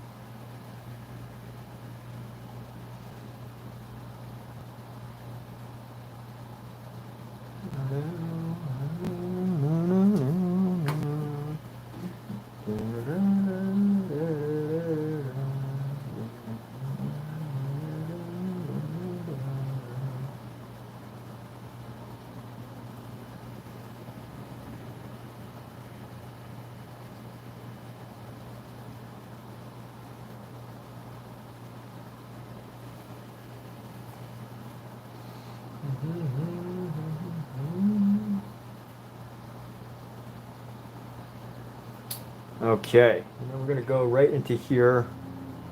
And we're going to do the same thing. Carve out this part of the eye and paint into this white area. I don't want to leave too much white space. That's one thing that I don't like to do, is I don't like to leave too much white space of the canvas. I don't think anyone really does. Any artist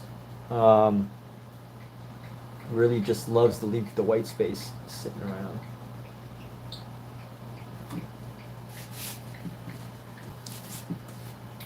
Let's carve this out.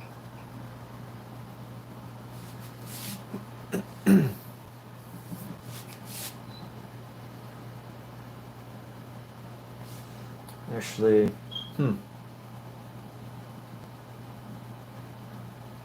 Is that you? What's up? Turning good. Thank you, Marianne. Appreciate you. So we're gonna go bring back this white highlight, and we're gonna go into this section. We're gonna round out this area of the chin here. Is that you, Omizu? I think that is Omizu.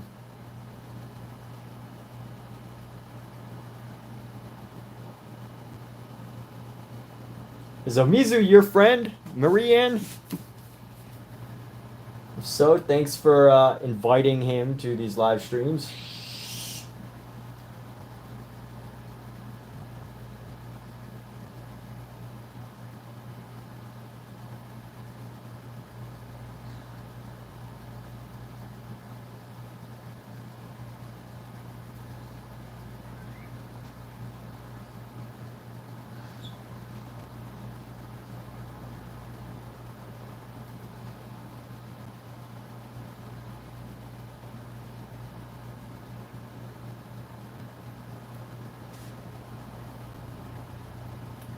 Add a little bit of a shadow right into this eye right here.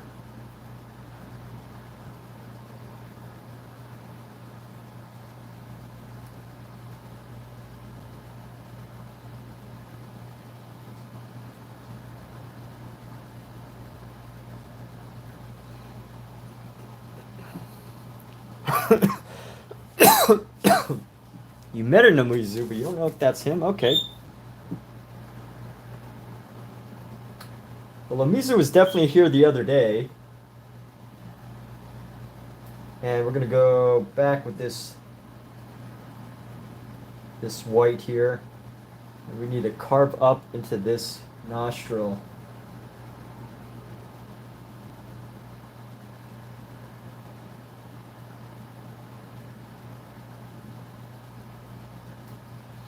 Let's give this lip some highlight here.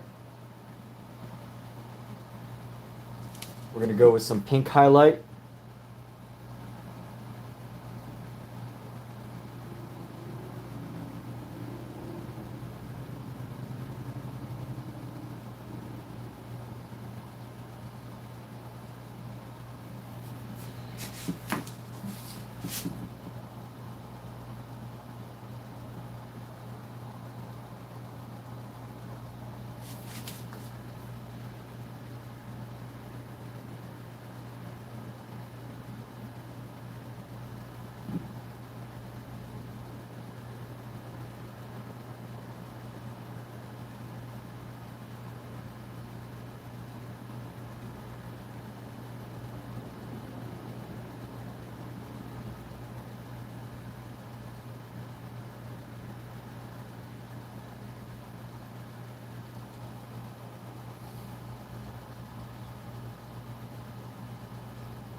Okay.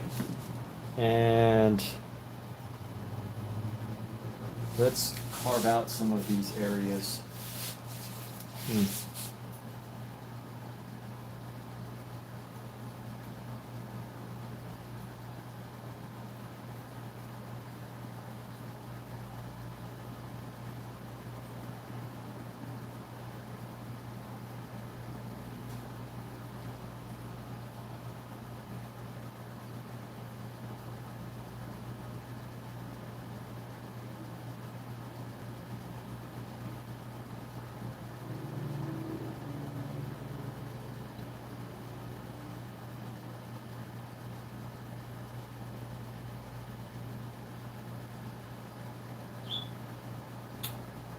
One day someone's going to call these the eyebrowless figures of Emmett Ferguson. They are eyebrowless, aren't they? But it's not without reason. They're eyebrowless because of a very specific reason.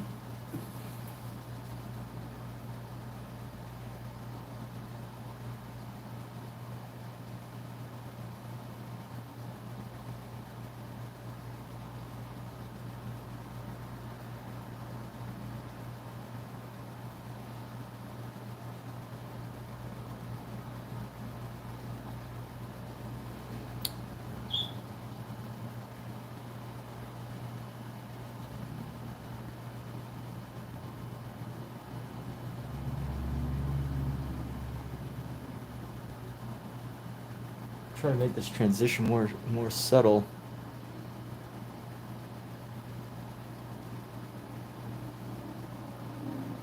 And another stream. Oh yeah? Y'all have visited other streams before? Cool. Well, that's nice. It's very exciting.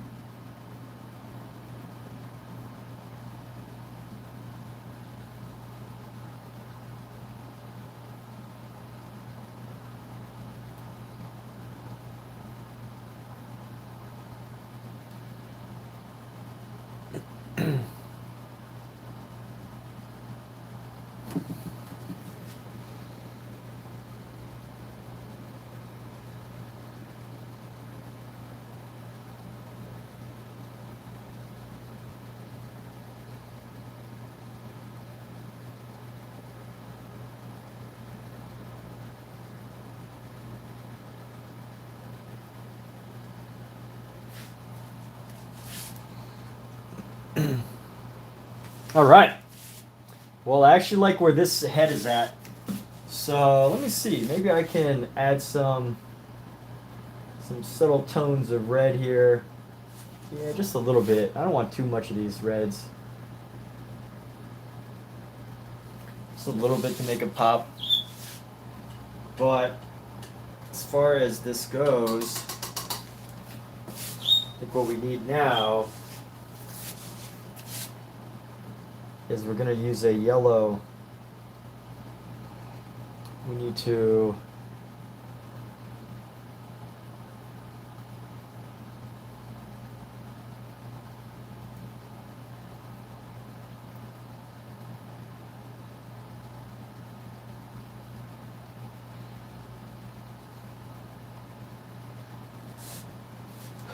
yeah, cool. Wow, I'm so glad that it's making me realize that YouTube really is a community here.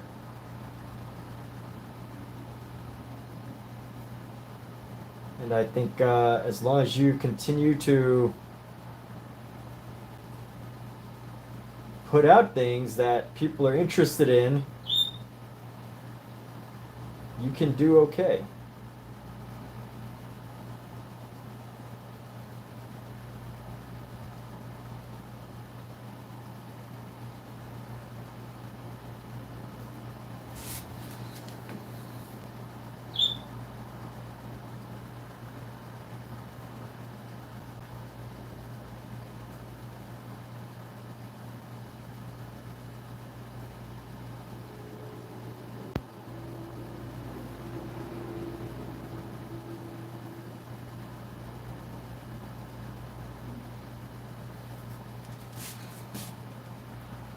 You know what? I'm just gonna allow this yellow to kind of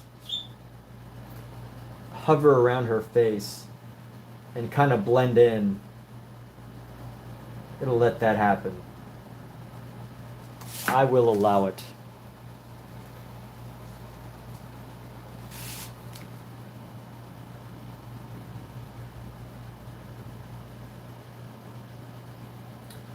Dun, dun, dun, dun, dun, dun, dun, dun.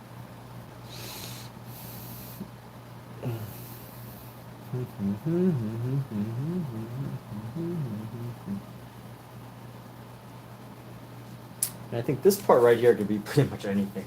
Let me go with some green here.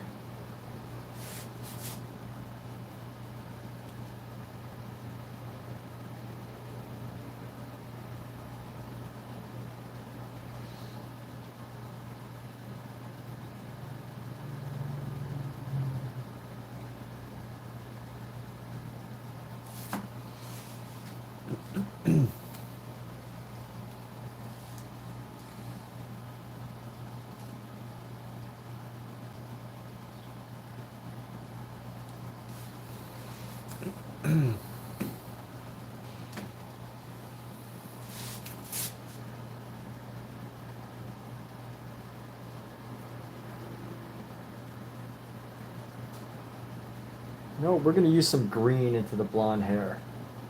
So I put it down, and now I feel like I want it in here.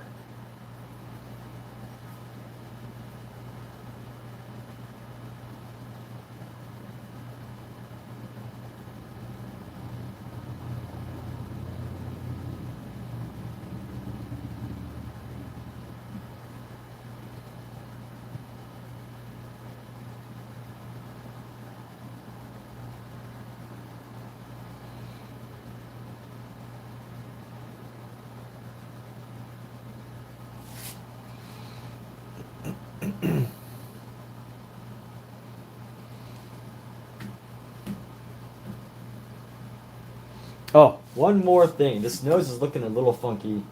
What I want to do to reduce the funk of the nose, reduce the funk,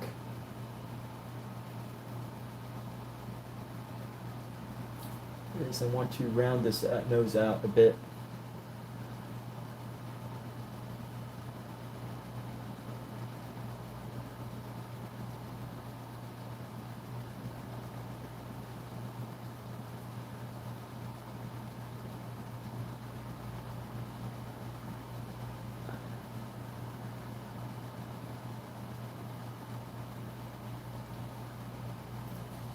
But of course, I lost the shadow there. So, what do we have to do to make this work? Let's go add a little bit of this right into this area of the face, just to brighten it up a little bit. Add a little bit more into this section.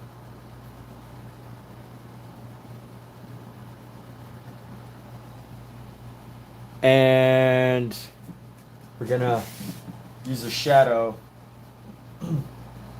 to adjust that nose. So how do we do that? Take a brush and you paint it in. So let's see, what brush do I want to use? I'm gonna use this little comber brush. I'm fairly new with it. I don't know exactly, honestly, how the most effective way to use this brush is. But I think it's for purposes like these where you kind of just gotta, like, when you're just looking to subtly comb away or push around some shadows.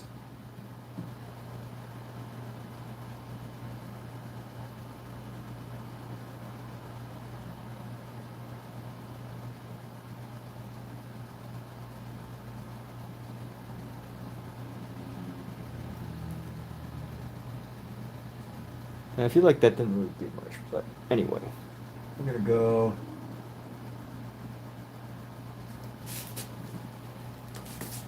Cool.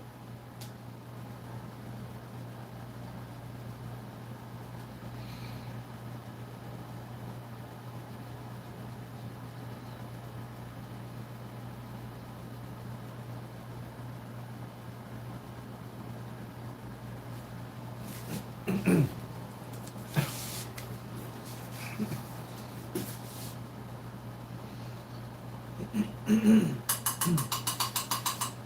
here we go. Let's throw on the eyelashes now.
Okay. And we've pretty much covered the majority of this major section. So we can actually, let's see, how can we use this brush a little bit? I feel like there's still some stuff that could be done. Let's go and give it some shape here.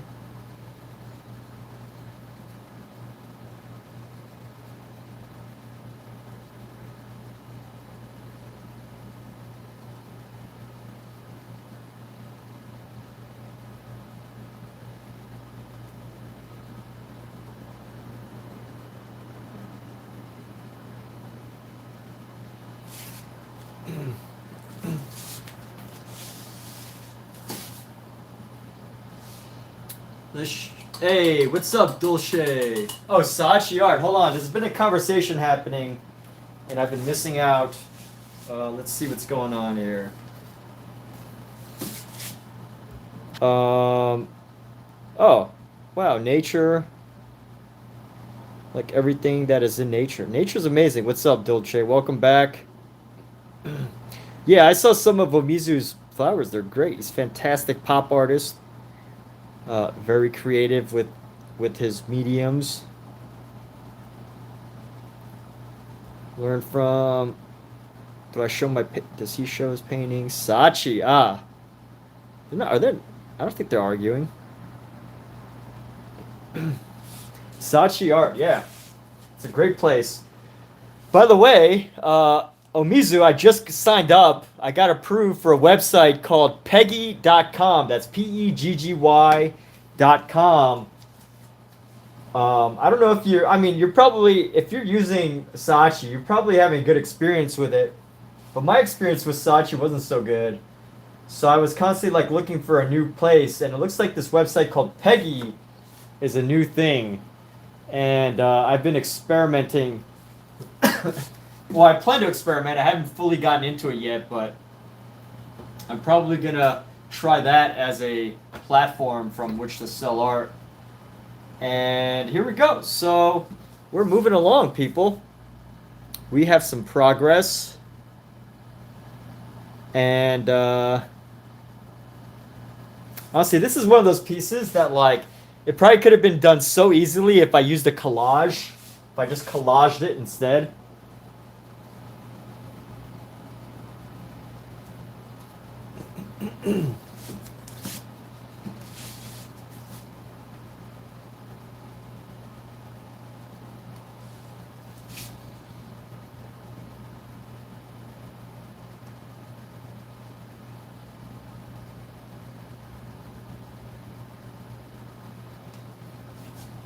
All right.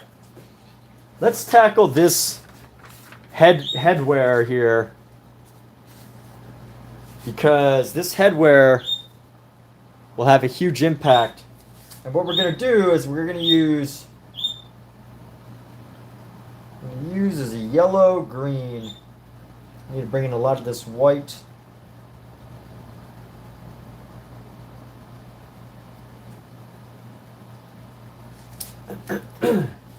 Let's see how we're going to do this. By the way, I've never spent a lot of time doing ornamentation before. I've sketched ornamentation, but I've never actually drawn it or painted it. So I'm actually kind of excited. I'm very excited to see how I do with ornamentation. I pretty much avoid ornamentation because I just don't think I would enjoy it.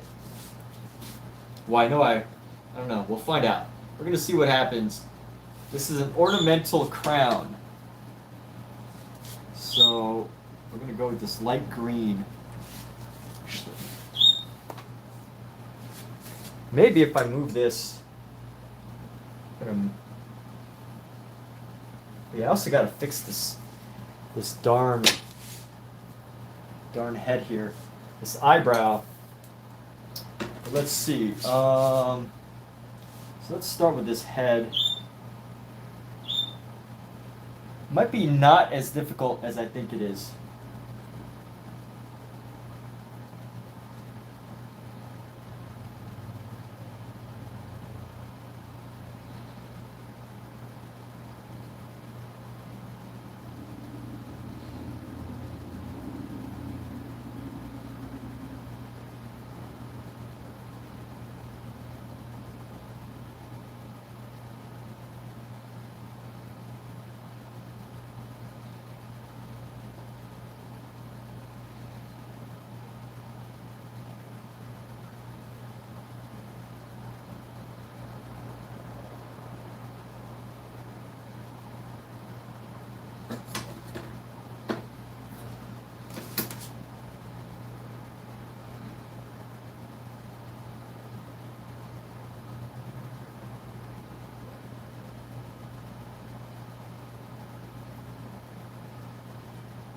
And then here we go.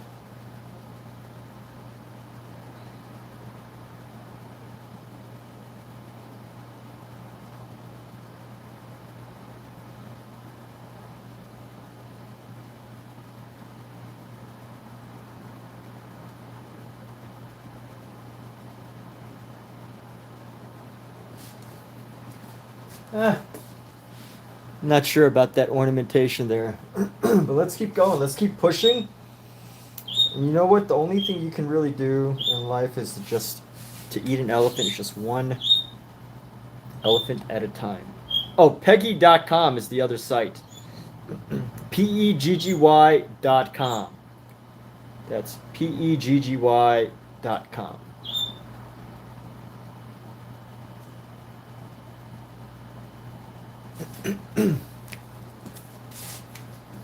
So PEGGY.com.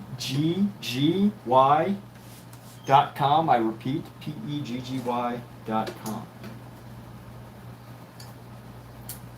And it's sign up only, so they have to approve you, which is the tough thing. I got approved, but I haven't really used it yet, but it looks really promising because it provides a really good deal for artists. Provides a really good offer for artists.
Marianne, you'll have to check for yourself. I don't know all the rules. I literally just got approved yesterday or today. Sorry, this morning I got approved. So I really don't know, honestly, what the rules are or who can be approved. I think you just have to give it a shot, you know. And I think there's another question, but hold on. I'm going to do that question in a few. Let me just...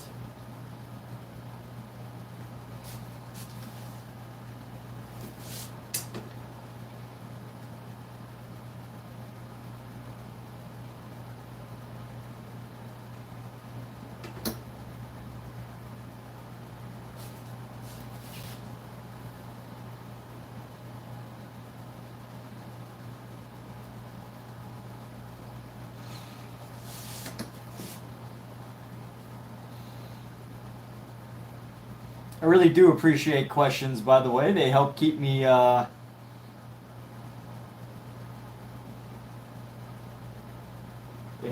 distracted sometimes.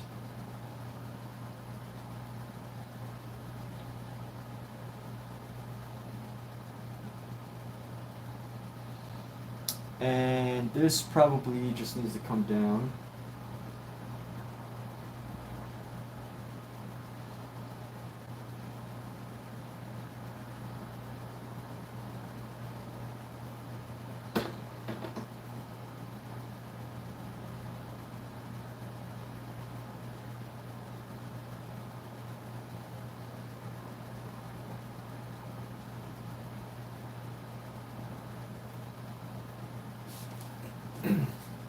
First ornamentation. Can't say very enthused about it. It's not easy to do. So do I keep track of when I paint? Yes, I keep track, but only because of YouTube. So I do almost all of my painting I live stream. Almost all of my painting I pretty much do live stream.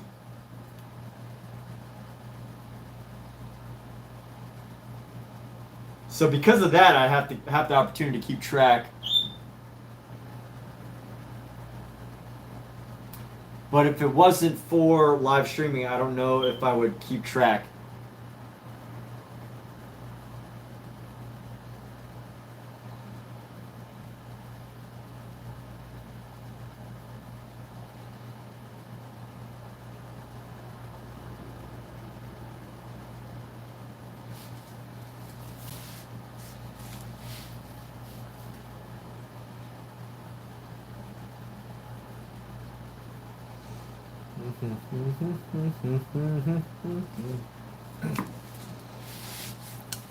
All right, so painting decorative crowns is not my forte. So maybe it will come with practice. I don't know. Hopefully it does. So we're gonna go one more. So this has how many pieces? We're gonna go around.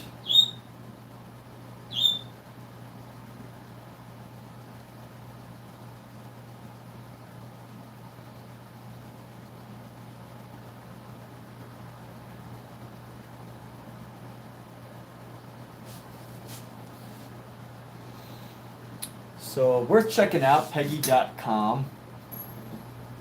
And I know that's the platform I'm going to be using because they do a really good deal for artists.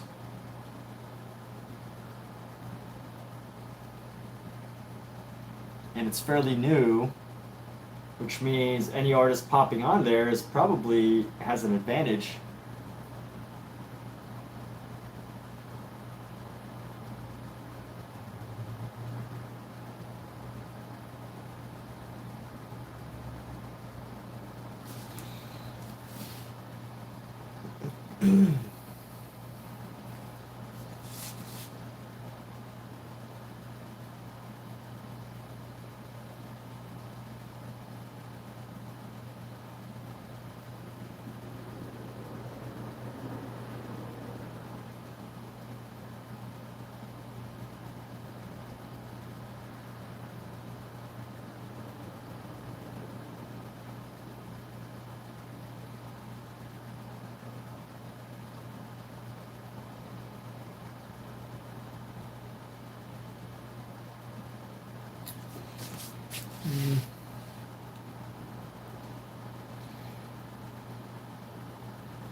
How long do I think I paint? How long do I think I paint per year? I don't know. I think this past year, I don't know.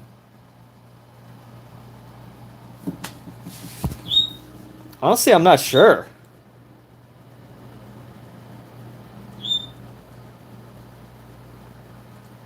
I want to say I probably did at least 300 hours of painting this past year. I didn't paint every single day, but some days I did more hours than others. But I don't know. It could be more. Could be a lot more. Could be a lot less.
And rounding out these eyes.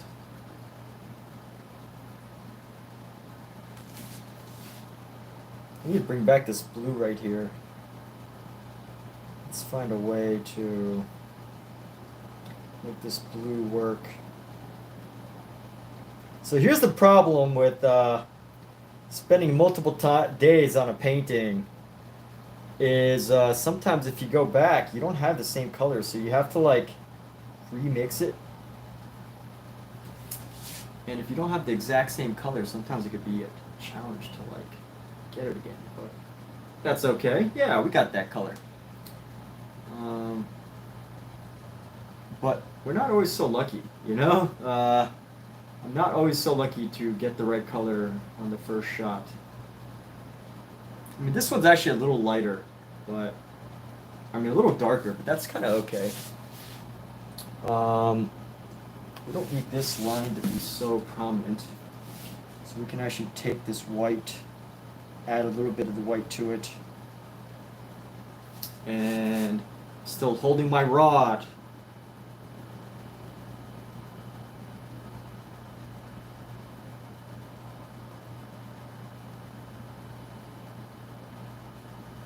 And see how this works. So there needs to be some shadow there.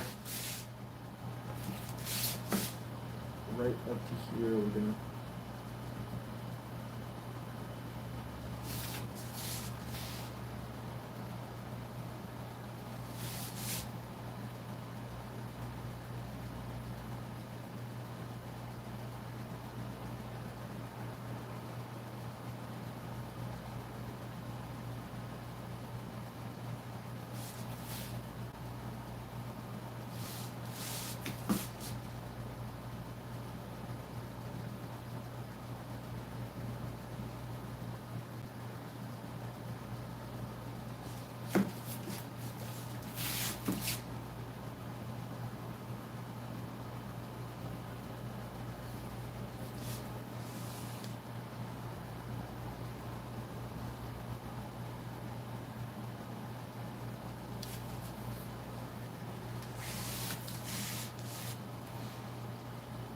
And now let's actually grab some really dark shadows. I'm gonna take this dark shadow, and we're just gonna bring it into the eyes here. So we're gonna go right into the eyes.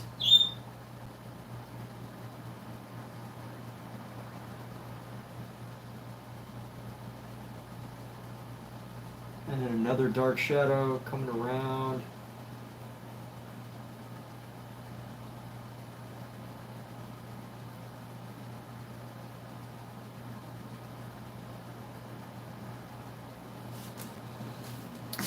And then we're going to add another dark shadow into just around. Actually, I don't want the shadow to be too dark. Create a little bit of a separation there. There we go.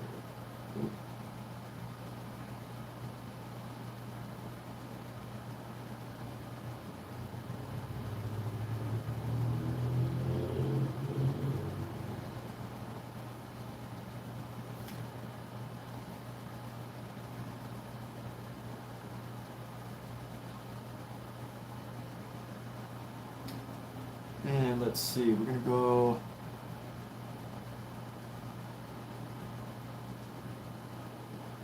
underneath this.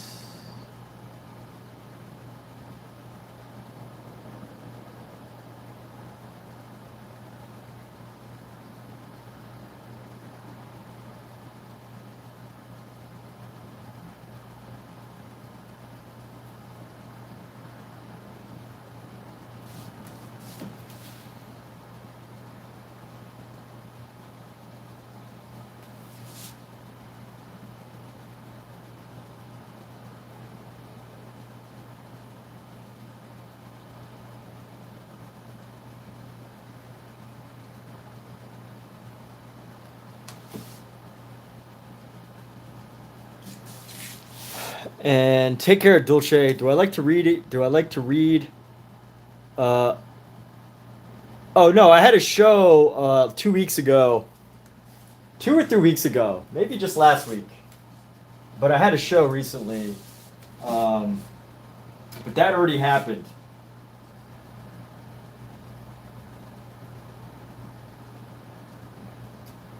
My show has already happened, and now I'm on to the next thing, of course.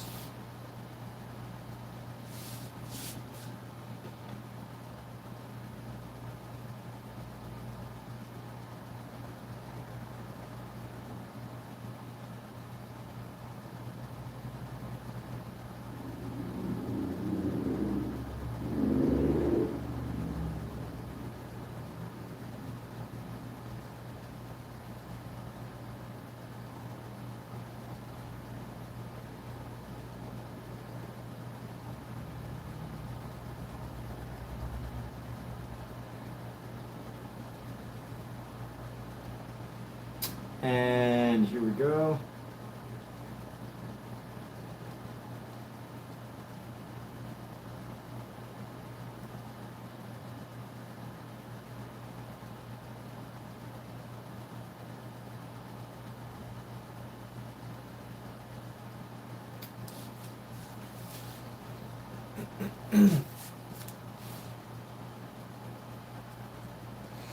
And we're actually gonna build into this mustache here.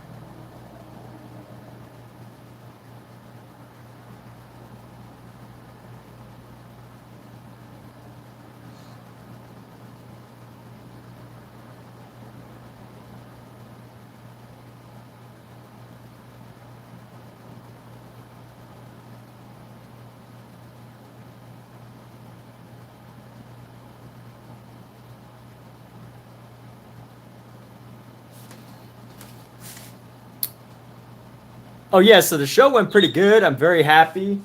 Yeah, I mean, what else is there to say? I was very happy with the turnout.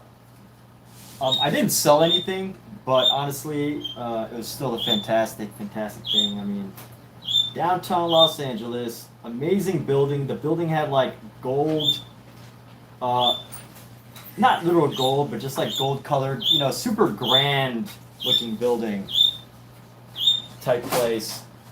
And it had like gold-plated stuff. So it was really grand, and it felt really spectacular to have a show in such an environment. But you know, didn't sell anything, but it's all good. The time will come when something will sell. Until that time, I'm all good.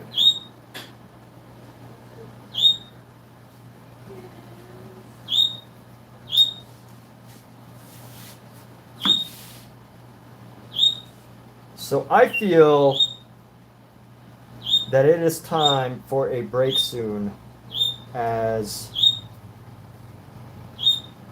I reach a point where you know, I know I need to take a break when I start to say to myself, and I'm not saying this out loud, but when I say to myself like, "Oh, that's an unimportant detail," it means I'm getting lazy.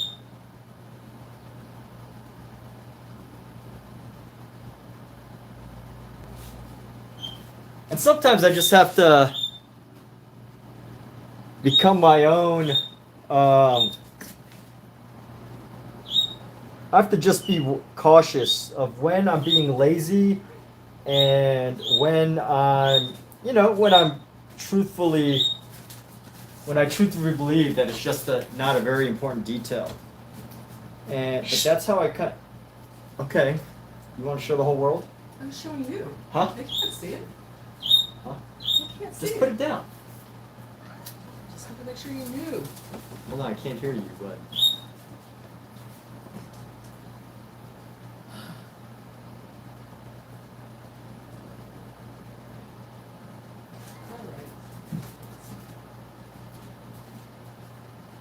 All right. All right. Show the whole world.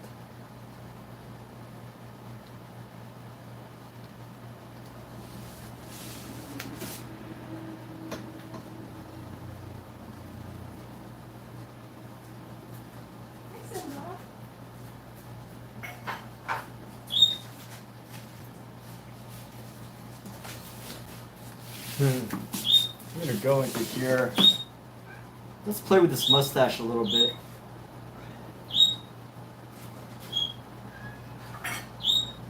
Give it some more color variation.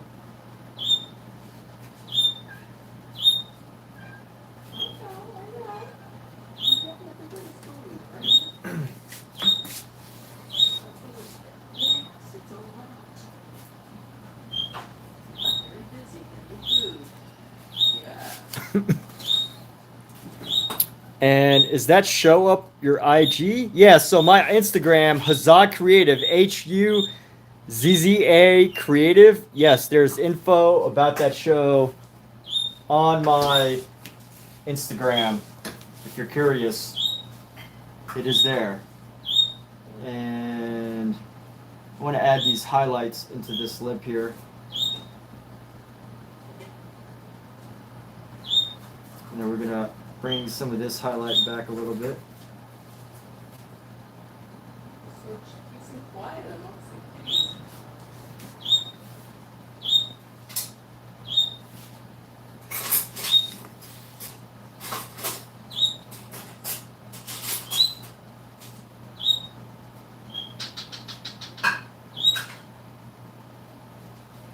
And here's what we're going to do. We're actually going to go around here. We're going to create a nice border.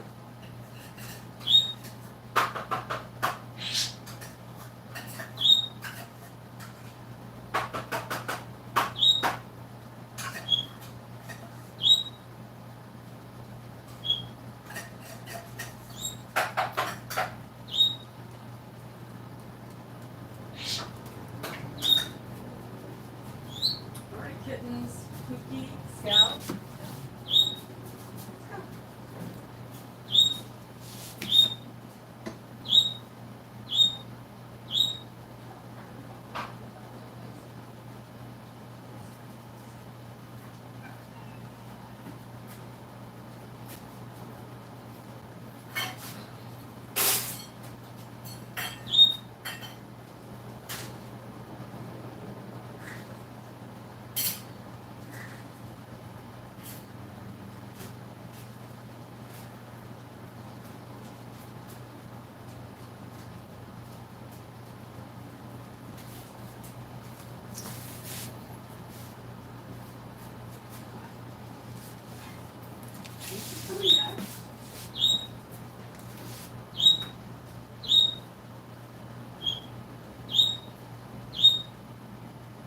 Okay. Here you go. Clean off this brush. And let's go into this. Actually, I want to go right into here to push up some of this detail.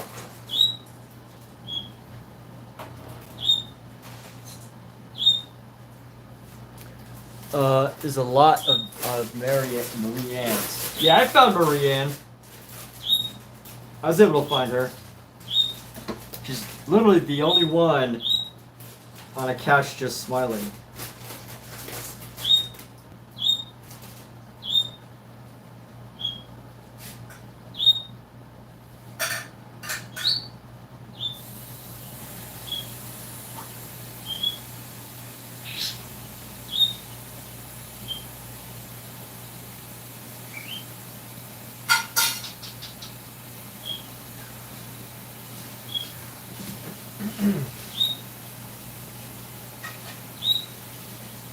And let me go with this emerald green here. I'm going to go right into this head. Paint in this detail.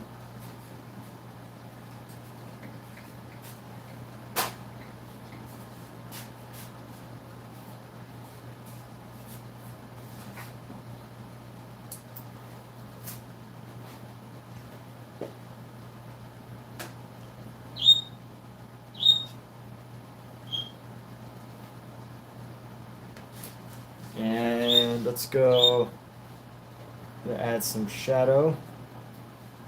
Use this dark green to add some shadow here.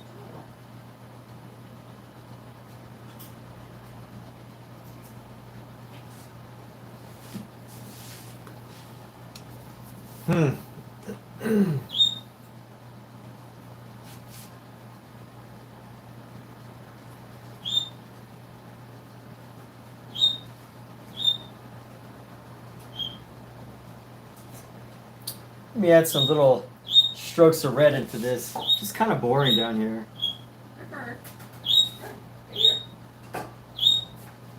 Just want some red. Some red lines. Just to add something interesting down here.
All right, we're going to take a break right now.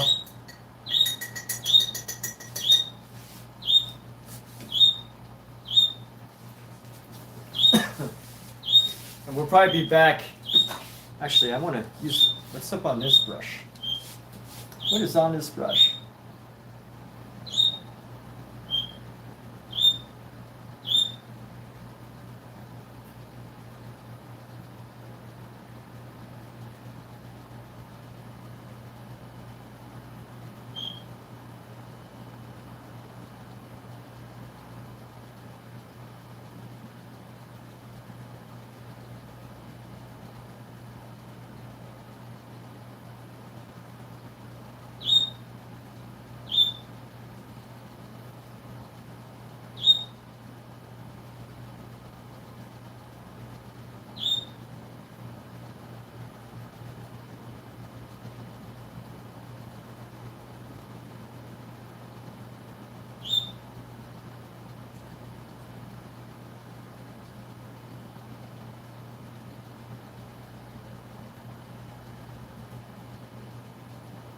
Okay, clean off this brush. We're done with this for now. Gonna be back in an hour or two. Hey, thanks so much. I'm Painting Badlies. I'm gonna have to check them out in a bit, but yeah, I might spot by. Are they on right now? Well, Mizu is I'm Painting Badly. Is he on right now, or she? He or she?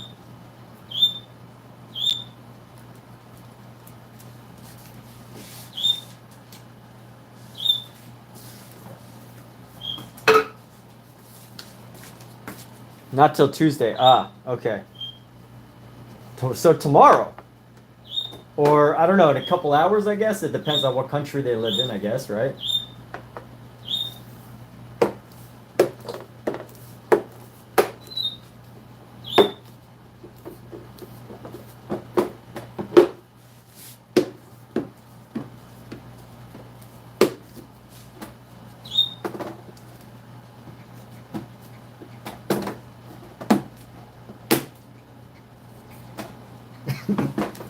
He's in Chicago. Okay, so definitely tomorrow.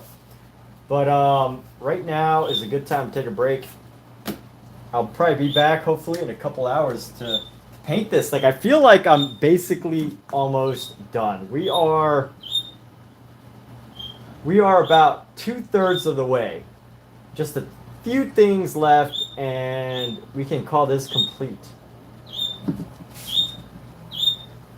Few things. So those of you that are here, thanks for participating in conversation and everything great. And we'll be back soon enough. So actually, I'll leave this on for a moment while I pack up some stuff.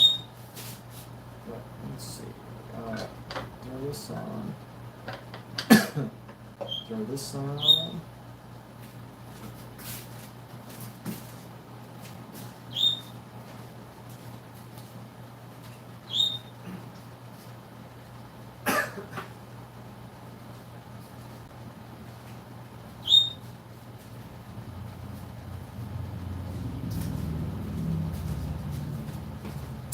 And yes, we'll call this a wrap. Take care soon, everybody.